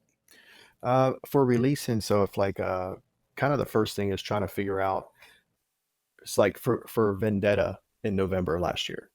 I wanted to do, all right, just like barbershop. Man, everyone has a barbershop scent. Well, one of the things I was trying to think of is what's in my lineup that I don't have. And I didn't have a dedicated, I guess you could say, leather scent. So I started thinking about, all right, what could I do that's a little bit different than everyone else that I could put it and check my box saying I have a leather scent. So I was like, all right, I don't want to just do a generic leather that's been done. Let me try something with something different. So I grabbed saffron because that's something that's not common. Then I was like, all right, let me try something with a little bit of spice. So let me grab some red pepper and do that. So you kind of build your scents based on kind of what you're focused on. So I was like, all right, and this is before I figured out what I was going to call it Vendetta, just kind of how it built. So you get to a point where you find the scent and the ratio of everything you want, and everything matches up good, and you're happy with that. You're like, all right, cool. I have the scent I want. Then it's all for businesses when you want to release it, and you have to be several months before this happens because you have to create it, you have to figure out the label, you have to be able to advertise for it. So I think it was maybe July or August when I figured out I was going to do Vendetta. But then it's like, all right, when do I want to release it and why and all this? So that kind of, you start creating ads, you create the graphics, and part of it is to build it up and hype it up as much as possible. So it's usually like a 2 or 3 month window before you get to the release part. I'm almost narrowed down my fall scents now, and it just summer just started because you have to stay ahead of it, and then I'll start thinking about Black Friday. Come August time, just have to prepare for that. But the time frame is really subjective to the owner. It could be like for the scent I'm releasing on June 15th. I personally just picked that date because I knew my summer scents were coming out June 1st, and I had this new scent I want to release. So I said, all right, after 2 weeks of this release, let me try bringing something else new just to stay relevant, something new to talk and get people going and discussing stuff. So a lot of it is just timing on your schedule. And I think if I was a full-time beard company, my schedule would be different. I could probably get these out a lot quicker, more of them if I want to. But being part time, I really have to juggle a lot of things to make sure the timing's right. And that's what kind of makes it difficult. And like I said, with my full time job, if I'm wrapped up in a ER or employee relation situation and I'm wrapped up at work, I don't have a lot of free time to do anything. And that could delay stuff with the beard company. So you have to be flexible with a lot of that. But a lot of it is in your free time, just creating the label. So it kind of starts from the scents to what you're happy with as a scent. And then you're like, okay, once that's done, what's it going to be called? Then you build around the name of it. And I've always liked V for Vendetta. And I was like, all right, that kind of sounds cool for a label. So I went with that for the name of the scent. And then you go through a program I use is Canva to create my labels. So then it's just really like clip art and graphics and adding your own little touches to it and building it around. And once you have everything done, it's then, okay, I have the oil label done. I have the butter label done. When do I want to release this? And it's all about timing on that. And it depends on your work schedule if you can do it.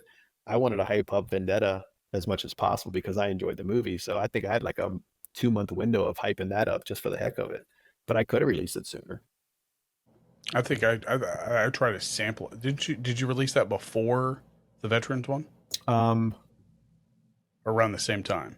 God, I think I think Because it I was got a sample after. of it. It was after because I know Valor came out. It was for Veterans Day, but I released it November 1st. And I think I missed the window because V for Vendetta, part of the theme of the movie is the 5th of November. Remember the 5th of November. I released it after that, and I was kind of mad. I was like, I missed it, the time frame of the release date, because that would have been perfect. So I know it was after that. I think it was mid November. It was right before Black Friday, I believe, is when I did that. I know you sent me a sample Yeah, when I won the veterans one. I yeah, think I got a sample with that V for Vendetta one, yeah, and it smells phenomenal. And it's not like you said, it's not too overpowering with the leather at all. But like I do get the vetiver in there. yep, Yeah, yep. Some of that, some saffron, some red pepper. So it's leather focused, but it's not going to be like just straight up leather. It's something like that. I need a little bit more to it than just that. There's other scents out there. I want to do a tobacco scent, but I don't have one that's 100% dedicated with that. So I have one that has apple in it, the Piedmont, and then I have one that has Georgia peach in it, which I love. But I don't have a true, I guess you could say, tobacco focused one, but I think two other ones will justify that. So yeah. I don't think I'll do another one of those. Well, tobacco is hard to really master. I think that There's, like some yeah, people make it too rich. Some people, I mean, I obviously have had like several ones, but like the ones that say cigar, like when people are making all those cigar scented like yep, products, like a lot of those start smelling a lot of the same because they always use like a certain like leaf smell or yep, like a vanilla smell usually. Like I yeah, was always a fan of like I mean I don't do it as much anymore, but I used to smoke a pipe. But like I was a big yep. fan of Captain Black, like the white pack. Like there Ooh. was just something about the smell about it. I was addicted to it, just kind of like how we've talked about it before. It's like, man, like I always find myself going back to it just to smell it. Yeah, tobacco scents can be unique. I mean, I have like four or five of them, from anything from a tobacco leaf to Cuban tobacco to pipe tobacco. I mean, there's a bunch of them out there, and then you have the cigar blends that you can get. So there's a lot, and it's good to mix some of them, but if you do too much, it all just seems like it's one It thing. smells like So, an ashtray. yep, exactly, and no one wants that. No, no. But like I think that that's another thing that a lot of people could probably take from this is like, hey, find out what you're good at, like mixing wise. Don't like try to oversell. Like, Yep. oh, I'm gonna go to tobacco scent, but I want to make it unique, so I'm gonna make it into a mutt Yeah. tobacco scent because then it's gonna smell like a mutt. It's Yep. like, well, Yeah. you just sold a white owl and called it. Like I don't know if you're a cigar smoker, but I've got quite a few cigars, and you could definitely tell the smell is different. But like I don't normally tell the difference in taste until like Right. I've mixed it with like maybe a sip of whiskey or something like that. Then maybe it Then you might can. change like flavors, but there's not much you can change with the beard oil. Well, and that's why I mean, you're 100% right. And I think that's why for me, it wasn't to change the tobacco as much as what can you add to it. So that's why I went through the whole like, all right, I have one that has apple scent in it because that's not common. And then I tried one with the peaches for the same reason, and they're different because the Piedmont has Cuban tobacco, pipe tobacco, tobacco leaf, but it also has two different types of apple with it. So that apple stays around to make it stand out, but you can get the tobacco flavor or the scent to it. But the Southern Hospitality has the peach and just a tobacco. But what I love about that is when you first get it out of a bottle, it's like straight up roasted peaches, which is great.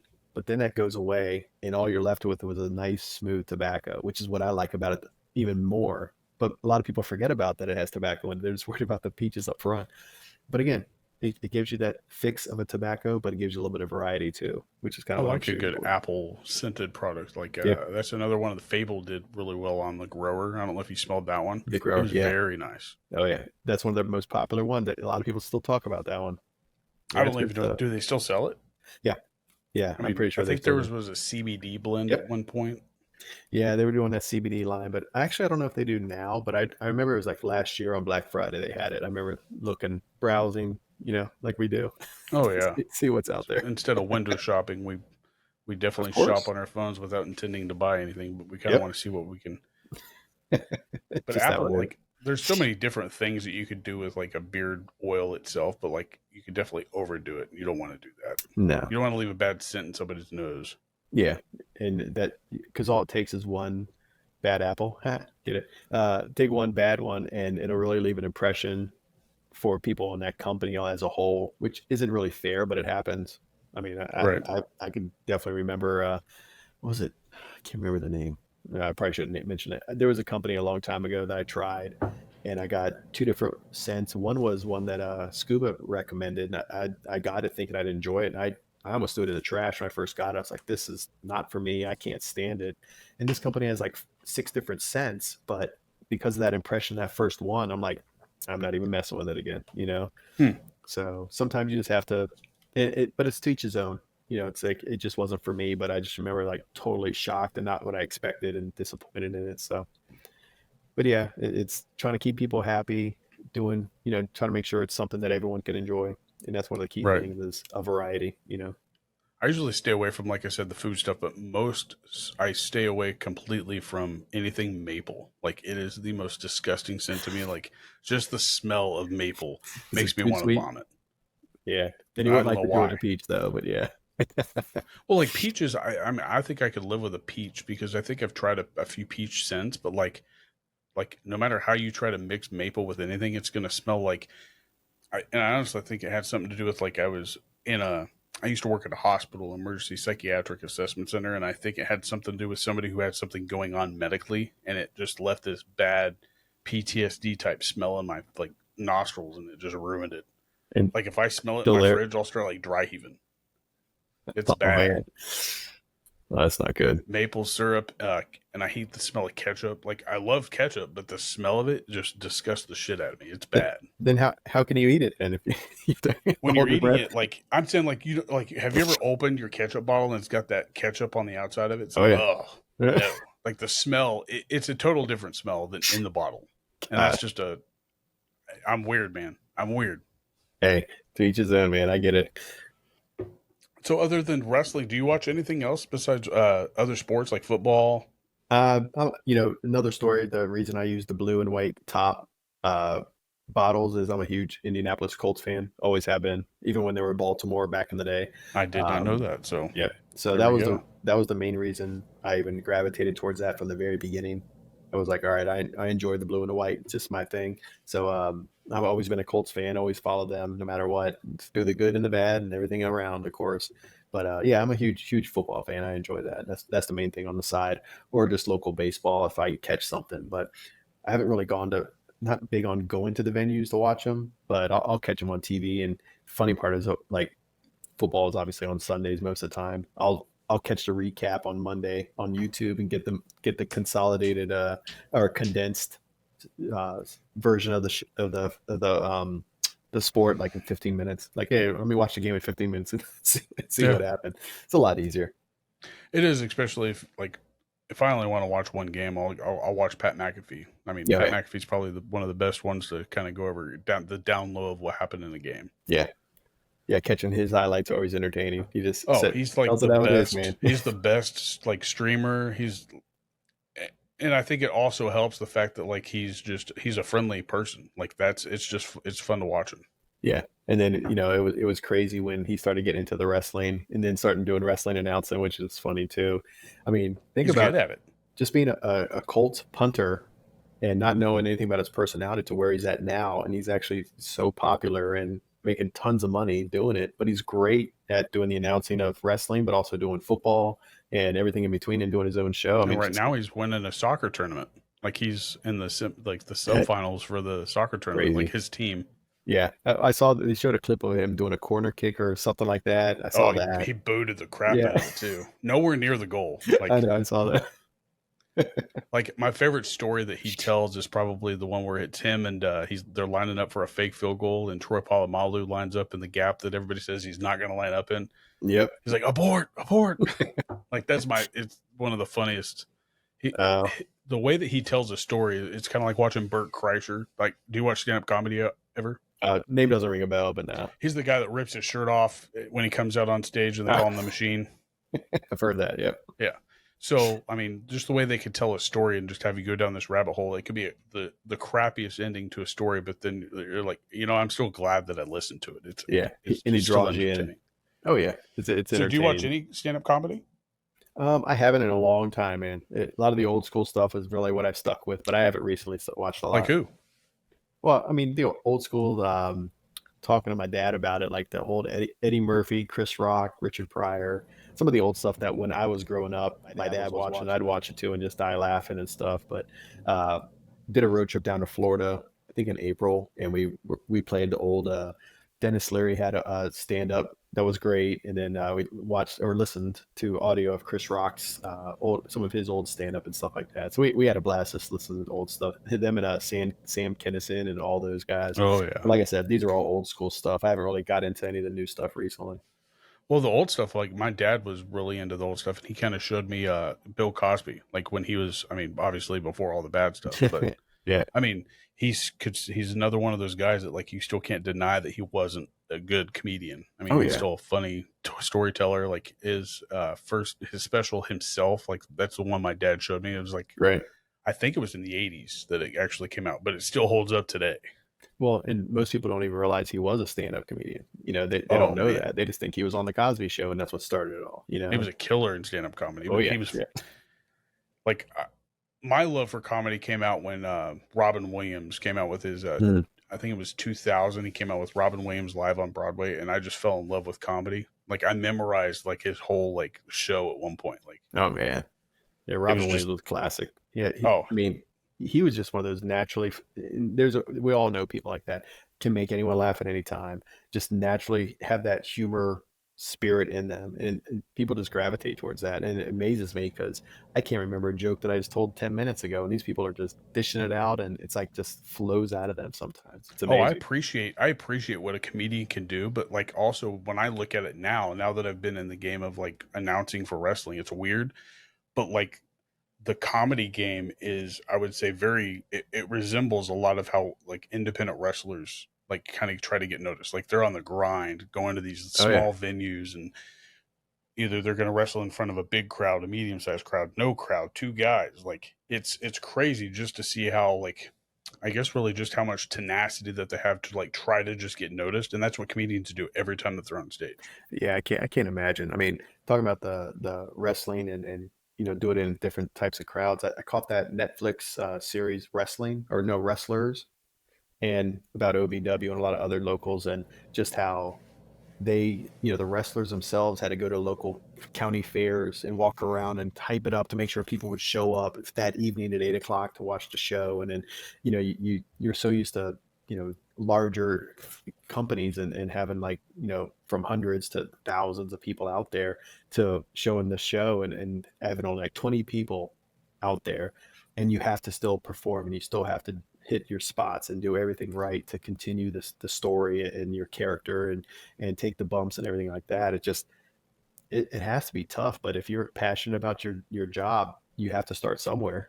Right. That's the thing. And you can go nowhere but up, and you have to practice and get stronger, and that's the best way to do it.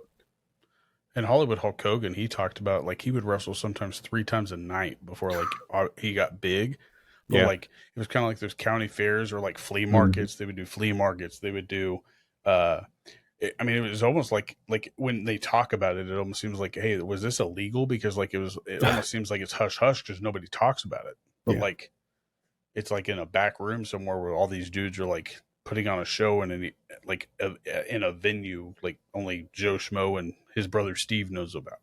Yeah, I mean, I remember, God, I was in high school sometime, and one of my friends was huge into wrestling, and I knew the main WWF at the time, and he was like, "We're going out tonight, and we're going to this local bar 20 miles down the road, and they're gonna have wrestling there," and I'm like, "What the hell are you talking about?" And we go to this place, and it's a bar that it's downstairs, so you park your car, next thing you know, you're going down to the lower level and then you walk in and it's a bar. And I tell my friend, I'm like, Pat, where's this wrestling? He goes, oh, it's around the corner behind the bar.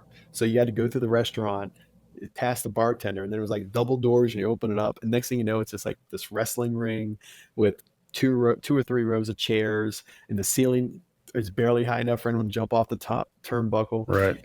And Ric Flair was in the bar with It's crazy. Nikita Koloff, and I always remember that because my friend was more of an extrovert than I am. So we watched this crazy wrestling, and the next thing you know, he's socializing with Ric Flair and taking shots with Nikita Koloff, and I'm just like, I'll never forget that because this was like a dive bar, but it shows you how, you know, you never know who you're going to see. And I'd never forget that. It was just crazy. Yeah, and like as a kid, I remember like my stepdad, like he would surprise us with something new all the time. And like one day he goes, "Hey, we're gonna go watch some pro wrestling." And in my mind, I'm like, "Oh, we're gonna go see some WWF. Like we're gonna see people walking down the ramp, the Titantron." No, like we go to this. It's a local. It's called the Memorial Hall. And like I was like, where are they gonna hold all this stuff? And I'm like probably 10. I'm like, it's just this huge flare like when you watch it on TV. Yeah. And like we get to the Memorial Hall, I'm like, man, how are they going to turn this into that? And then when you get in there, it's like nothing compared to what you see on WWE or WWF back then. Oh yeah. And it's pro wrestling, and like I think that's the big thing is that people need to take that whole pro wrestling and kind of expand it. That there's more than just WWF, WWE, ECW, TNA, and all that other stuff. Like Exactly. and that's what kind of like made me go, oh, like it's more of a spectacle on TV because they're getting paid the big bucks. But like Yes. I think you get the better wrestling at like some of those home shows, like those house shows. Like Oh yeah. you may not know the storyline, but you're getting some of the hardest working people that are trying to get to the point of where they want to be on TV. So they're at the point of performing at their best and not just like, oh, I'm out here to get a paycheck. Like I think Exactly. that's where you're getting the best wrestling.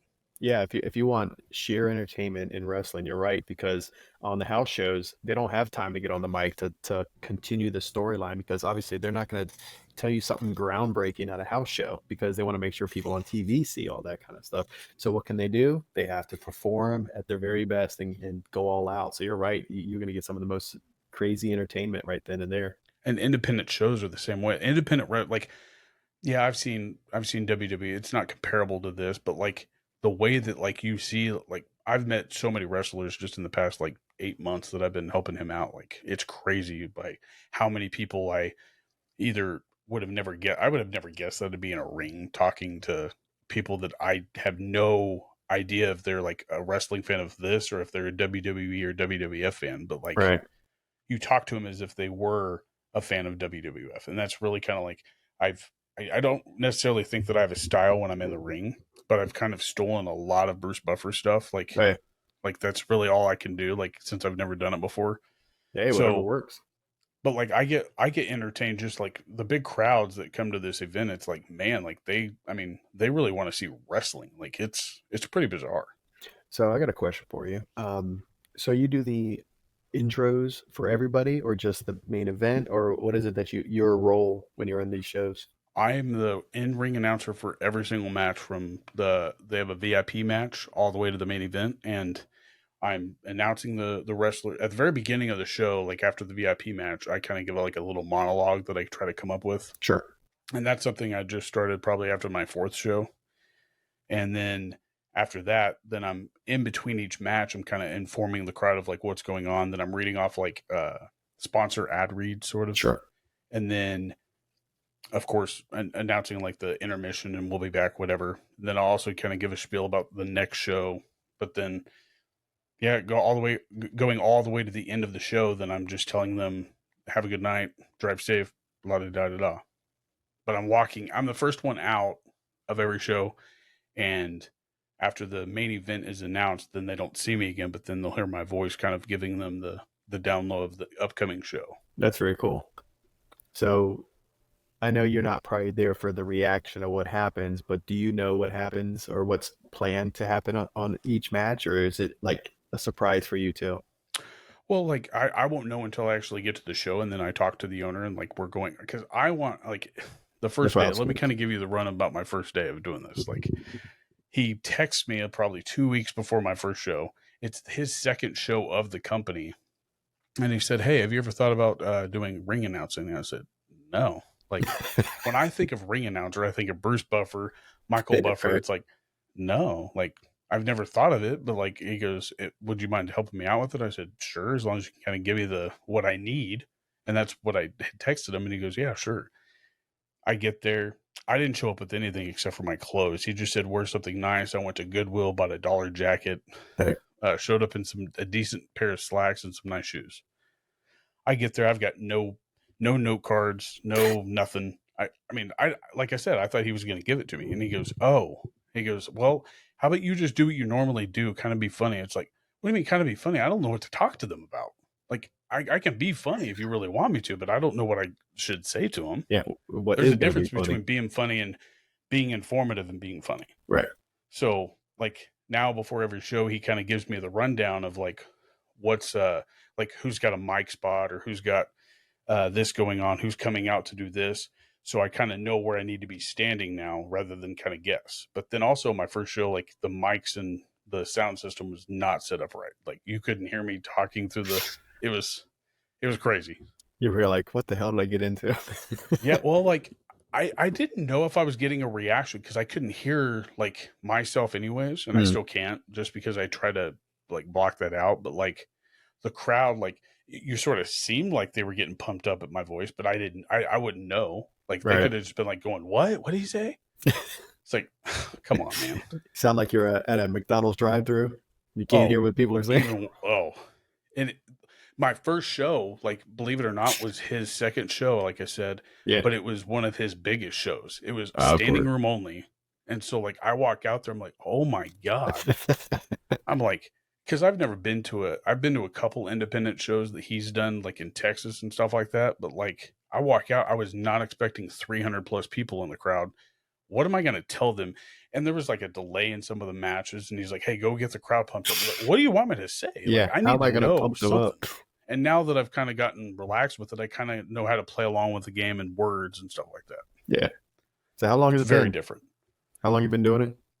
My first show was in, I think it was August or September. So since then. That's awesome, man.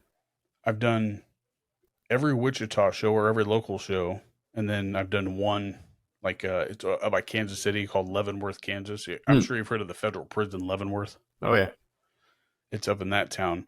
And like, it's a fun town to like just go to it, like for the fun of it, because they pretty much just give him like a free hotel and a free venue to host wrestling. And then they get the money from the bar and he gets the money from the door. So fair trade-off, I guess. But it's definitely nothing that I ever planned to do ever. So like usually people that are planning to be a ring announcer or announcing anything usually are very good with their words. I didn't know what he wanted me to say. That's the best part. They're like, hey, go out there and do what you do. Hey. And then I did a parking lot show like about a month ago. It was so weird.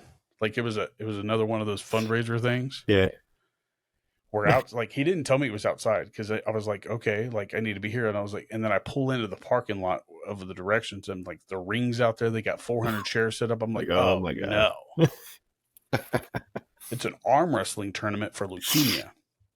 And he's hosting wrestling afterwards. So I'm like, all right. And then I noticed that nobody's really showing up for a crowd. They're all showing up for this wrestling thing. And then by the end of the night, the wrestling's starting. So it's like 7 p.m. and we're supposed to go 2 hours. So I've got 7 or 8 matches to announce, and there's like 12 people in the crowd. And I've got a mic, there's speakers, and there's like 400 chairs. So I'm like, I don't even know what to do. So I just did what I did at the other show.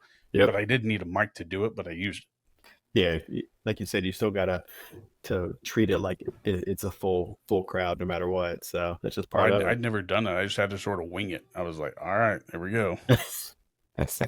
But now, I mean, I even designed my own like announcing cards, and then they printed them off for me. Actually, funny enough, I actually have my own little like ring announcer cards. Nice. That I had printed off, and then it kind of gives me a spiel of like what I say and all that Very stuff. Cool. So I'm an organized person, and if I don't know what you want me to say, I'm probably not going to say it. Yeah. And if you tell me to be funny, I'm probably not going to be funny on how you think I'm going to be funny. So kind of give me at least an outline of what you want me to highlight. Yeah, you're like me. You need to have a heads up most of the time so you can prepare. Yeah. Yeah, like, I mean, give me like who's going to be there so that way I can work on saying their name right. Yeah, that helps. I've butchered so many names. It's like, how is this guy's name? So I have to talk to every wrestler too. And that's another weird thing that I'm like, so do you want me to say your weight? Like the women, I didn't even ask it. Oh, yeah. I'm not even going to ask. Yeah, don't even. So what do you want me to say? Like, that's how I knew. I'm like, so what do you want me to say? I don't go like with the men. I go, what's your height, your weight, where you're wrestling out of, And what do you want me to say before your name? With the women, it's like, what do you want me to say? Smart.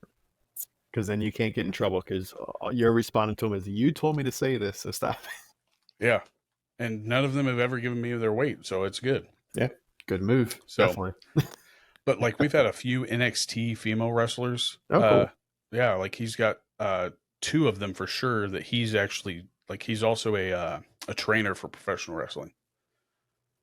Man, So he trains like on the side. So that's awesome. And then that probably gets him exposure to get, someone from NXT or someone out there. And, that anything to draw more of a crowd with names and stuff like that. And hopefully the people that he brings in can help the other regulars learn and help with certain things and dialogue and sticking to their character and everything else. It just makes sense. I mean, that's a good move on his part. Well, I was looking it up, like kind of like how ring announcers talk. It's not the same thing as you see on WWE or WWF. Like a house or an independent show, like that's weird. Like it's you're the storyteller of the night, and I had no idea. Bruce Buffer don't do that. Yeah, he just says, "Here they are. Good luck. Go at it." And you're Yeah. sitting there with dialogue and story and everything else. And I do the monologue thing kind of just to like warm myself up. Like I make a monologue to kind of go with the name of the show, like Legacy. Then I'll like kind of go down a spiel of like the road that we took to get there, and then I'll hit them with like the final thing at the end, like welcome to HCW's Legacy. Nice. It's just it was a learning curve for sure, but like if you Google it, like you get nothing. Like you can't even practice on it. It's like, well, and then you just go through and you watch all the old announcers. It's like these guys are doing nothing what I'm doing. Yeah. Like, well, yeah. How many times have wrestlers and announcers, you want to have your own identity, to be a little bit different, do your own thing, because no one wants the same thing. You want to have your own style and things. So I think that's a good move on your part anyways. But it's funny how you got to that, because you had to figure it out. Trial and error. Yeah, pretty much. It's like I really hope they hear what I'm saying, because if they don't, then like this is like a waste of time for them, especially if they can't even hear who's coming out. But now we've got the sound system working on par, and I mean the crowd gets loud. I mean, they know what I'm saying now. Like whether or not do I know if they know who I am? I doubt it. Yeah, but that's not the point as much as you're getting them hyped up for the next match or what the situation is. Right, but he was like trying to get me to come out with like intro music. I'm like, no, don't need. Oh, for you? Yeah, I was like, no, I don't need. Like, what announcer came out with intro music? Right, None. I was gonna say that's a new one. Yeah. I'm not going to try to act like a wrestler. The only time they would do that is if you were going to take a bump from one of the guys, or get in the stories. That was my rule. I do not want to be touched or a part of any part of the show. There you go. Like you said, like I have a job, and if I get hurt and I can't work that job, then that's gonna like interfere with like my daily life at home. Like if I can't work, then I'm out. Yeah, and that's just too much of a stress. It's not to worth worry it. About that. Yeah, totally. I didn't want to be a wrestler, but I'll help you out, like telling you about your wrestlers. There you go. And what's funny is that we have a female wrestler by the name of Stormy Renee. Mm-hmm. Is her name, and HCW is a sponsor of the Chubby Buddies podcast, and that one drops like every week, Right. And I'm running down this spiel about talking about all the wrestlers because I have like an outline of like what I'm going to say, and I slip up and I'm like, I say her name is Stormy Daniels, and I'm like, and my buddy, he goes, no, I don't think that's her name, and I'm like, what? And he goes, Stormy Renee is her name, and I'm like, what did I say? I was like, I said Stormy Daniels, didn't I? Oh my God. And so, yeah. Then you didn't even realize it. Just no. I mean, you don't meet many people by the first name Stormy. When you do, it's probably not good. Right. I was going to say there's a reason for it. Oh yeah. But she took it. I mean, she thought it was funny because I sent her the clip because I actually made it into like a short and a clip. I was like, hey, I want to show you this before I actually put it out there. Right. Be cool with it. And like, I sent it to him, to the owner, and then he sent it to her, and like he sent her response back was, I cannot stop laughing. So I was like, okay. Good to go. Well, you did it the right way. You squashed it before she found out, because then she would have been upset if for other reasons. So I was like, eh. But I also don't want to get slapped like in a match. It's like I mean, I squared up on one of the female wrestlers that comes out, and she kind of like does this creepy like crawl and stuff. Like I wasn't warned about it, and like she kind of crawled towards me, and I was like self-defense. It's like, whoa, easy hoss. You ever get accidentally like bumped into or in it, not yourself, but like close to one of the fights or anything on the outside? No, I think that like if I'm warned enough, like I think I know kind of where I don't want to be, like, and that's usually Right. inside the ropes. So if I know that like I've got a heads up that there's a spot where like somebody's going to attack somebody, I usually make my way out before everything goes down. So Smart man. um, I mean, every once in a while, like he wanted me to like kind of be like the buffer, and I'm like, I don't know what you want me to do. Like, what am I gonna do between you Right. and like all these other dudes? Like, you're going against a whole crew or a clique or whatever. It's like, what's the do with am I gonna do? Like, tell everybody what's going on. Hey, they're biffing about Right. and Yeah. then, You but don't it want all to. worked out. No, it's good. Have you ever like seen any other announcers or anything like that? Have you ever like I No, never noticed them like when I've ever been to a wrestling show, no. And except when they say their name. yeah, and aside from a, like a high, like I said, I usually watch highlights. I don't even watch any like at, street live streams shows. It'll be like a recap the next day, if that.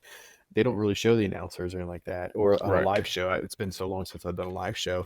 I don't know what to compare it to. That's why I was like interested in what you're doing because, you know, You had like I had no idea. He asked me that, so I Googled it, and I'm like, oh no, this is a yeah, like you're like, how did I say yes to this? But and and I was hoping that he would at least give me a script or like highlights of whatever, but no, I had nothing. I had all these different ripped up pieces of paper from a notebook that he gave oh me, man, and I was up in the ring like reading them like this. I was like, is it? I was like, did I write Robert or? yeah, your Uh, own handwriting, yeah. yeah, I'm like, Yeah, I oh know. no, but it's all worked out, and it's been a lot of fun. And he's not. I mean, he's been happy with it, so Yeah, that's the main I thing don't know. there. I mean, I've learned how to like kind of talk to the crowd outside of like since I've been following the actual wrestling there. Like I kind of know what they're I guess into and like what they want to make fun of or kind of what to get them hyped up about. So it's a lot of fun actually. Yeah, I think like anything else, the more you do it, the more you're familiar with the people and the characters. It does nothing but benefit. You benefit from it. You kind of gel with them, what they want. So you might not have to ask them again, what do you want me to say? Because you've worked with them for so long and all that. Yeah. So it's all one good group, man. I mean, I just love that how much you've grown and how comfortable you are doing it compared to how it started. Every once in a while, I still get like it's like, especially when he has a new wrestler. It's like, oh man, now I got to learn this other dude. Like I've kept Yeah, every card that I've called just so that I can have them to go back to and write what they had me say the last time down. smart. It's like, oh no, this dude's new or this woman's new. It's like, oh man, this could be really bad. What like we had one guy that had like a whole paragraph that he wanted me to say. It's like, oh come on, man.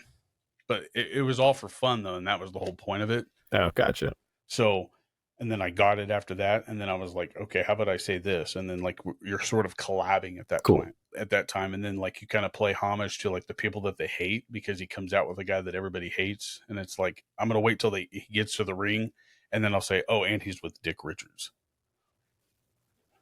So, but it is a lot of fun. It's definitely different, and there's nothing else like it. I'll tell you that. Like I'd much rather be up in a press box calling like a football game. He's Oh to the yeah. 20, to the Yep. 10. Like that would be so much easier because you never know like how people are going to react to something you say. No, totally. You got to play the crowd sometimes too. You do And I it really about. hope that this whole like thing goes well. Like I think it's gonna. I think it'll do something good for him. I think that he'll be able to talk more and kind of get the word out there about wrestling as a whole. Yeah, that's awesome. And you end up doing this like once a week? Is that your average or? We're gonna start off and see how it goes with every other week. Cool. So we'll record on like Thursday and then we drop it on Sunday and then Monday. So like I think he's trying to do like half of a Patreon. Mhm. So he'll do like a whole episode will go to Patreon for those viewers and then half of it will go to YouTube. That's smart. So we'll see what happens. Yeah, cross your fingers, man. That'd be very successful. Yeah. But this was a lot of fun, man. Oh yeah, yeah. I always enjoy hanging out and just talking whatever with you, man. And definitely appreciate the opportunity too. Yeah. It's fun to learn about kind of both of us after we talked about it, like how we got to where we're at, and some Well, of you the work for your state and it's Virginia. Virginia. Yep. Okay. So I work for the state of Kansas. So, Yeah. and I don't know if you know this, but I work in a prison and I'm Yeah. like in charge of recess. Yeah. And that's really all I do. Yeah, I know we talked about that before, and I work for a local large county in Virginia doing the same thing, and Like I said, I'll end up hiring the mechanics that work on the kids' school buses and police cars and all that kind of stuff. So kind of makes me feel good that I'm trying to make sure I get good people to take care of the kids and get them on school, and the cops have good cars to chase the bad guys, all the other Yeah. stuff. And with some of the hirings and firings that we have to go through, it's always have fun stories to share. Stuff I can't really say here, but it just Oh yeah. there's stories all over the place. I could probably write several books about stuff that I've just seen in Oh, I the bet. amount of time that I've been there. It's I bet. and I'd probably have to write it from two different perspectives because I also used to be a corrections officer, so it's a lot different. Oh yeah. But it's bad that I feel safer in a prison than in a mental hospital where I was working. Like Yeah. I was an underpaid MMA fighter for I think it was like 4 years, and then I was like, you know what, I'm gonna go back to prison. Smart. Yeah. Like I mean, man, it, uh, just dealing with mental health as a whole is just tough, let alone being in an institution where the most extreme or unfortunately have to be because of their situation or mental health is just, I can't imagine what you have to put up with and go through. And you're just trying to help them, you know. yeah, So they don't kudos to want to you be on there that, for dude. sure. No. They either But don't want to or don't think they should be there or don't understand. But all that is, yeah, you're the bad guy. That's you. to each their own. I mean, thank God we have I mean, we had a really good group of people back there. Like it was a very tight niche like area. So like we had like 4 rooms, and it was 4 or 5 female nurses to like me, and then or 4 or 5 female nurses to another one of me, and in the same position but a different person. So, Yeah. but for 12 hours to fight at least every hour for over half the night, it gets old pretty quick. Dude, Yeah, when you're young, like you're like, yeah, this is awesome, and then like after 6 months, you're like, this sucks. I don't know how you do it. Well, I can see why you got out of it because of it. Just wears you out. Well, I mean, there was more than just that factor, but the mental health factor was definitely a big thing. But like, I didn't want to leave because I was so close to everybody that worked in there, and Yeah. I mean, we would hang out all the time. Like it was just a good group of people, and that's how I got involved in the bridal expo. The lady that runs that, she also was a nurse, and so I help her out with that every year. So we get to see her every year, so it's a lot of No, fun. that's cool. No, it's cool how you get to know people, build relationships, people you didn't expect to ever meet or get to know, and the story behind how you run into them or get to know them is just, Well, I accidentally got that job. That was the crazy thing. Like, Have you ever heard of what a registration does in emergency setting? in an emergency setting. No. Well, like whenever somebody comes in, like they go into the room, get their information, like their insurance card or Oh, yeah, yeah, whatever. yeah. Gotcha. That was me. And then like one day, I was acting a fool, and like he was running through the ER, and like I stopped him, and like he was trying to fight, and like, I just held him down until they got there, and then they're like, "Hey, why don't you put in for this position?" I'm like, "What do they do?" And I'm like, so they're like, "Yeah, put it in for it." I got the position. I was like a I had to go through a phlebotomy course, so I had to draw their blood and then manage them if they ever got out of hand, check their blood pressure and all that stuff. So it was kind of weird. Some Crazy of the stories. stories. Yeah, exactly. Yeah. Never thought I'd draw blood, but I also never thought I would have to like stop somebody from getting murdered in a room. Pretty wild. Oh, I'm sure you have stories. Yeah. Oh, yeah, and that's a different type of you can't talk about that. So, Yeah, I would assume so. oh yeah. Man. But why don't you like for people who are listening or also watching? Why don't you tell them kind of where they can find you? Like, I guess we can give them Ken's discount code also, like Oh yeah. Ken 15. Yep, Ken 15. Will give you 15% off pretty much the majority of the website. I mean, the oils, the beard butters, beard balms, but I expanded it to the soaps and beard wash as well to get 15% off that stuff. So I think that's a great deal. EDCbeardco.com is the website. I'm on Instagram and Facebook, so either the website or those two, you'll see me posting stuff left and right. And the website and on those social media accounts, message me if you have any questions. I'm always willing to. I'll respond within less than 24 hours. And I've told a lot of people this: if you reach out to me and say, "Hey, I'm interested in a certain beard oil," I'll always respond and go, "I'll gladly, not a problem. Place an order and let me know one or two other scents you're interested in, and I'll send you a sample of that so you get to expand and learn more of the scents." It's just a good strategy on my part, and it helps them. And as you know, and you can see them in the background here, I have a ton of candy I always toss out to people. It's just a habit of mine. But dude, it's My great wife loves it. packing. It's great So that's packing one thing material that she too. didn't knock before if I buy something. Because she always Smart. gets, she loves the fireballs, Oh but yeah. then she Yep. also, she'll sneak out the gum. Like she loves that double bubble. Oh yeah. But And the yeah, one thing I didn't highlight, like an underrated, I don't know if it's underrated. I don't know how much it's talked about, but your wash, I've been using that ever since I bought it. So yeah, I love it, dude. Someone asked me last week if I was going to bring out a conditioner, and I was like, honestly, I don't feel like I need to. I was like, the beard wash for me, I'll put the beard wash in first, finish my shower, wash my body and all that, and then I rinse out the beard wash. My beard hair is soft enough. I was like, I don't even feel like I need a conditioner for it. So I never bothered really creating it. And some people asked if they wanted it in different scents and all that. And it's a personal decision on my part. I think for me as a business, it's more work than what it's worth to create different scented beard washes. Rather than just having a simple unscented one, just works better for me. And honestly, that I I don't think see the reason to have scented no, shampoo. Like it I doesn't don't either. last. Like you're going to be putting oil in right after you get out of the shower, or you're Exactly. at least that's what I do. So Yep. I'd rather have like something that I don't have to make all these different choices about. It's like, oh, I'd Exactly. rather have the whole conditioner thing. Like I stopped co-washing a long time ago, and Yeah. then like the only time I use conditioner is if it's got to be in the winter, and usually after I strip my beard or something like that. Yep. Yeah, exactly. So, yeah, I mean, I'm that's just how I've been. I'm super happy with how my wash turned out, and like I said, it leaves my beard hair soft enough. I don't need a conditioner, in my opinion. So, I don't feel like I'd want to create something that I don't have 100% faith in the need of. So, why create a conditioner where I don't feel like I even would want to use it or need to use it? So, I don't think that'll happen. But, um, about the company, like I said, edcbeardco.com, veteran owned business. We're very proud about that. Want to give the veteran military discount out whenever we can. And that goes for even, for the military discount, oils, butters, balms, soaps, wash, all that kind of stuff.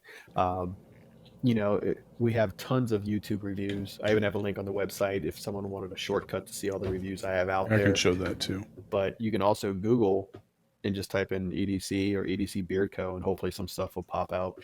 Um, I feel honored that a lot of companies or reviewers or people I didn't even know were going to post some of these reviews out there. So I just shortcut link You got a long list. from the most recent to the very first one, just down there. But I think it's important to show, the people in their reviews because some Beards and people, banjos. yep, because there's some people that may not have a lot of contact of other people with beards for whatever reason. So they don't have the opinions of Ken Sconson or someone that they could talk to on a regular basis. So now they can just go there and click whatever link they want and see what people think. And that's another way, like we were talking about with Dancy and others, just have them talk about it. It'll let me know if I want to try it or not based on the scent profile. So Yeah, it's just worth doing. and with those reviews, it kind of gives you like if you like a certain reviewer, it'll let you kind of go, oh, hey, if he liked it, then Yep, I might like it. So exactly. I like how that is. No, I appreciate it. Yeah, I mean, I try to put out there simple things. I try to keep the website simple for that purpose, and Instagram and all those. I have fun just doing the silly commercials and videos and all that kind of stuff just to help promote scents and all that. But that's part of the enjoyment part, is like just dabbling with CapCut and little videos and creating graphics and all that kind of stuff.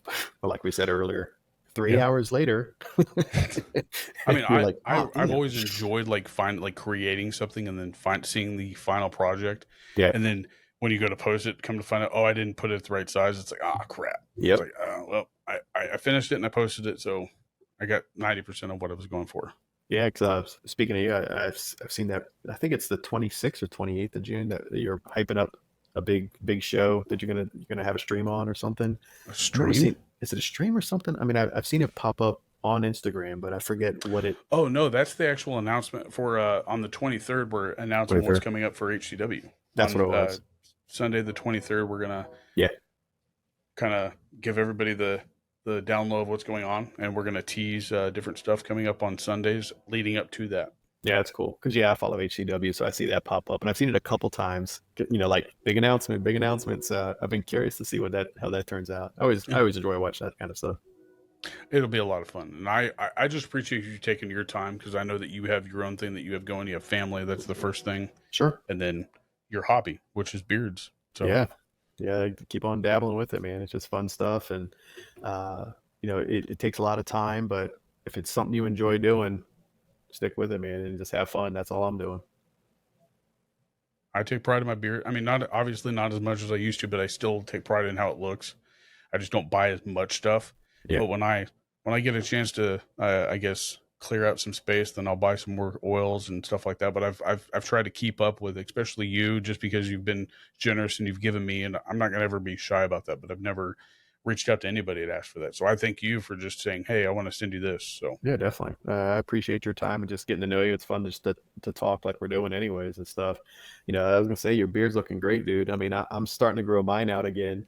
Yeah, see, that's the yeah, thing. I mean, I've taken a lot of length off just because got to sometimes. Yeah, I mean, I had mine longer, but because like I said, with my full-time job, I have to wear collared shirts, and the collar would start bugging me, and I trimmed it really back, but I'm been given warning to not never do that again. So I'm Well, I trim mine to make it look good for the wrestling, so it doesn't look as like thin down at the bottom because I Yep. kind of want to also Yeah, show off the beard. That's another good thing about announcing. Is like, hey, he's got a beard. that's right. Yeah, So and I like how you did it because trimming out the thin on the bottom, I think, is a good move just to keep it fuller and thicker anyway. So yeah, yeah, it's the way to do it. You got to take care of it, and you know, some guys that don't have anything on top, they got to focus on the other hair they have.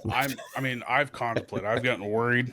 Oh, you're fine Like still, dude. Yeah, I you're know, good. but whenever I look at pictures that my wife takes, it's got that one spot. Like I noticed it. We went axe throwing, and I was like leaning back to throw an axe, Of and she course. caught the picture. I was like, "Have I always been that like bald in that spot?" And she goes, "Yeah." I was like, "And you haven't ever said anything." Right. Why are you telling me that now? And I've gone to the same barber since I was 5 years old, and he's never said anything. See, And he you goes, feel "Well, like, it hasn't been doing anything different for over 5 years, so you're good. It's not going to get any thinner." And I'm like, that doesn't help me because I see the right. pictures. Yeah. And you feel like they've been a traitor to you. It's like, Why oh, haven't you come on, told me? man. You warned me. You warned me about that. Man, So, I was growing bald. So, I mean, I was going bald, in early life. It happens. It's one of those things you have no control over, dude. So I was like in my early 20s going bald. And I'm like, I can't do this. So I shaved mid 20s and just been rocking it since. It just, I had to because I didn't want to have it where you just have that horseshoe vibe. right. And I mean, I got fuzz and all that. So I don't think I'd even be that bad, but I never want to even see it. So If it ever came thankfully, to me looking like the principal of like The Simpsons or something, yeah, I would shave it. But like, right, exactly. what I'm worried about is that I don't want to try to shave it and then it not grow back, and then I'm worried. It's like, Your oh fear. no, Yeah, first time, dude. First time you shave, you're always nervous. That's always, it always is. But thankfully I was, and not everybody is, but a lot of people are blessed with a good round dome. So as long as you have a good bald head, you're good to go. I mean, I don't want to find out that I don't have a nice head. That's my problem. Like, Yeah. I mean, I might have a gray head underneath this hair, but I'm not willing to risk it by seeing how it looks shaved. And those apps are crap. Like that's Oh not going to yeah, tell no, you what you actually look like. nope, So get they that out of definitely here. won't. But Lee, I appreciate you coming on. We'll have to do it again some other time, especially to see where you are down the road of EDC Beard Co. Yeah, definitely, Um, man. but I appreciate you, and I appreciate everything that you've done for the community. Like I mean, it's fun to watch you and Ken go back and forth when you guys are on a live stream together, and it was fun to help do the release of that the wrestling promoted beard company, Bearded Mania, or is that Beard Mania? Beard Beard Mania. Mania, yeah, yeah. It was great to have you on there, and I'll tell you right now, I'm expecting it next year. So you're going to be on it with us again next year if we're doing it. Just So holler at me. sounds like a plan. This has been a great, man. I really appreciate it. It's always good catching up with you. Anytime you want me here, I'll gladly come back. This has been a blast. Yeah, but I like I said before, don't ever think that you ever have to like drop anything to come on here. But I would love to have you on at least every year, just to see where you're at. No, you just let me know the time. I'll be there. I look forward All to right. it too, man. Definitely But appreciate the before you time, Bobby. go, before I actually hit end, just Yeah, stay back and then we'll have a little chat afterwards. All right. sounds good, my friend. Thank you. But I appreciate you. Go check him out on Instagram, Facebook. Are you on TikTok? You are on TikTok. Like I you just just added started TikTok. one. Yeah, just added that. All I'm putting on there is really just uploading the ads that I've been doing on Instagram just to get out there too. But I'm not going to do anything different. That's pretty much all I'm doing on Okay. But yeah, also edc.com. it. Or EDC is it Beard Co. EDC Beard Co? Yep. Okay. edcbeardco.com. And Yes, then sir. for a discount, use 1015. 1015. Yep. Or if you're a first responder or a vet, then go through that website that he has for the discount. Yeah, for GovX, and you'll get 25% off. Definitely. All right. Well, I appreciate you, man. We'll talk to you later. Thanks, Bobby. Appreciate it. Yep.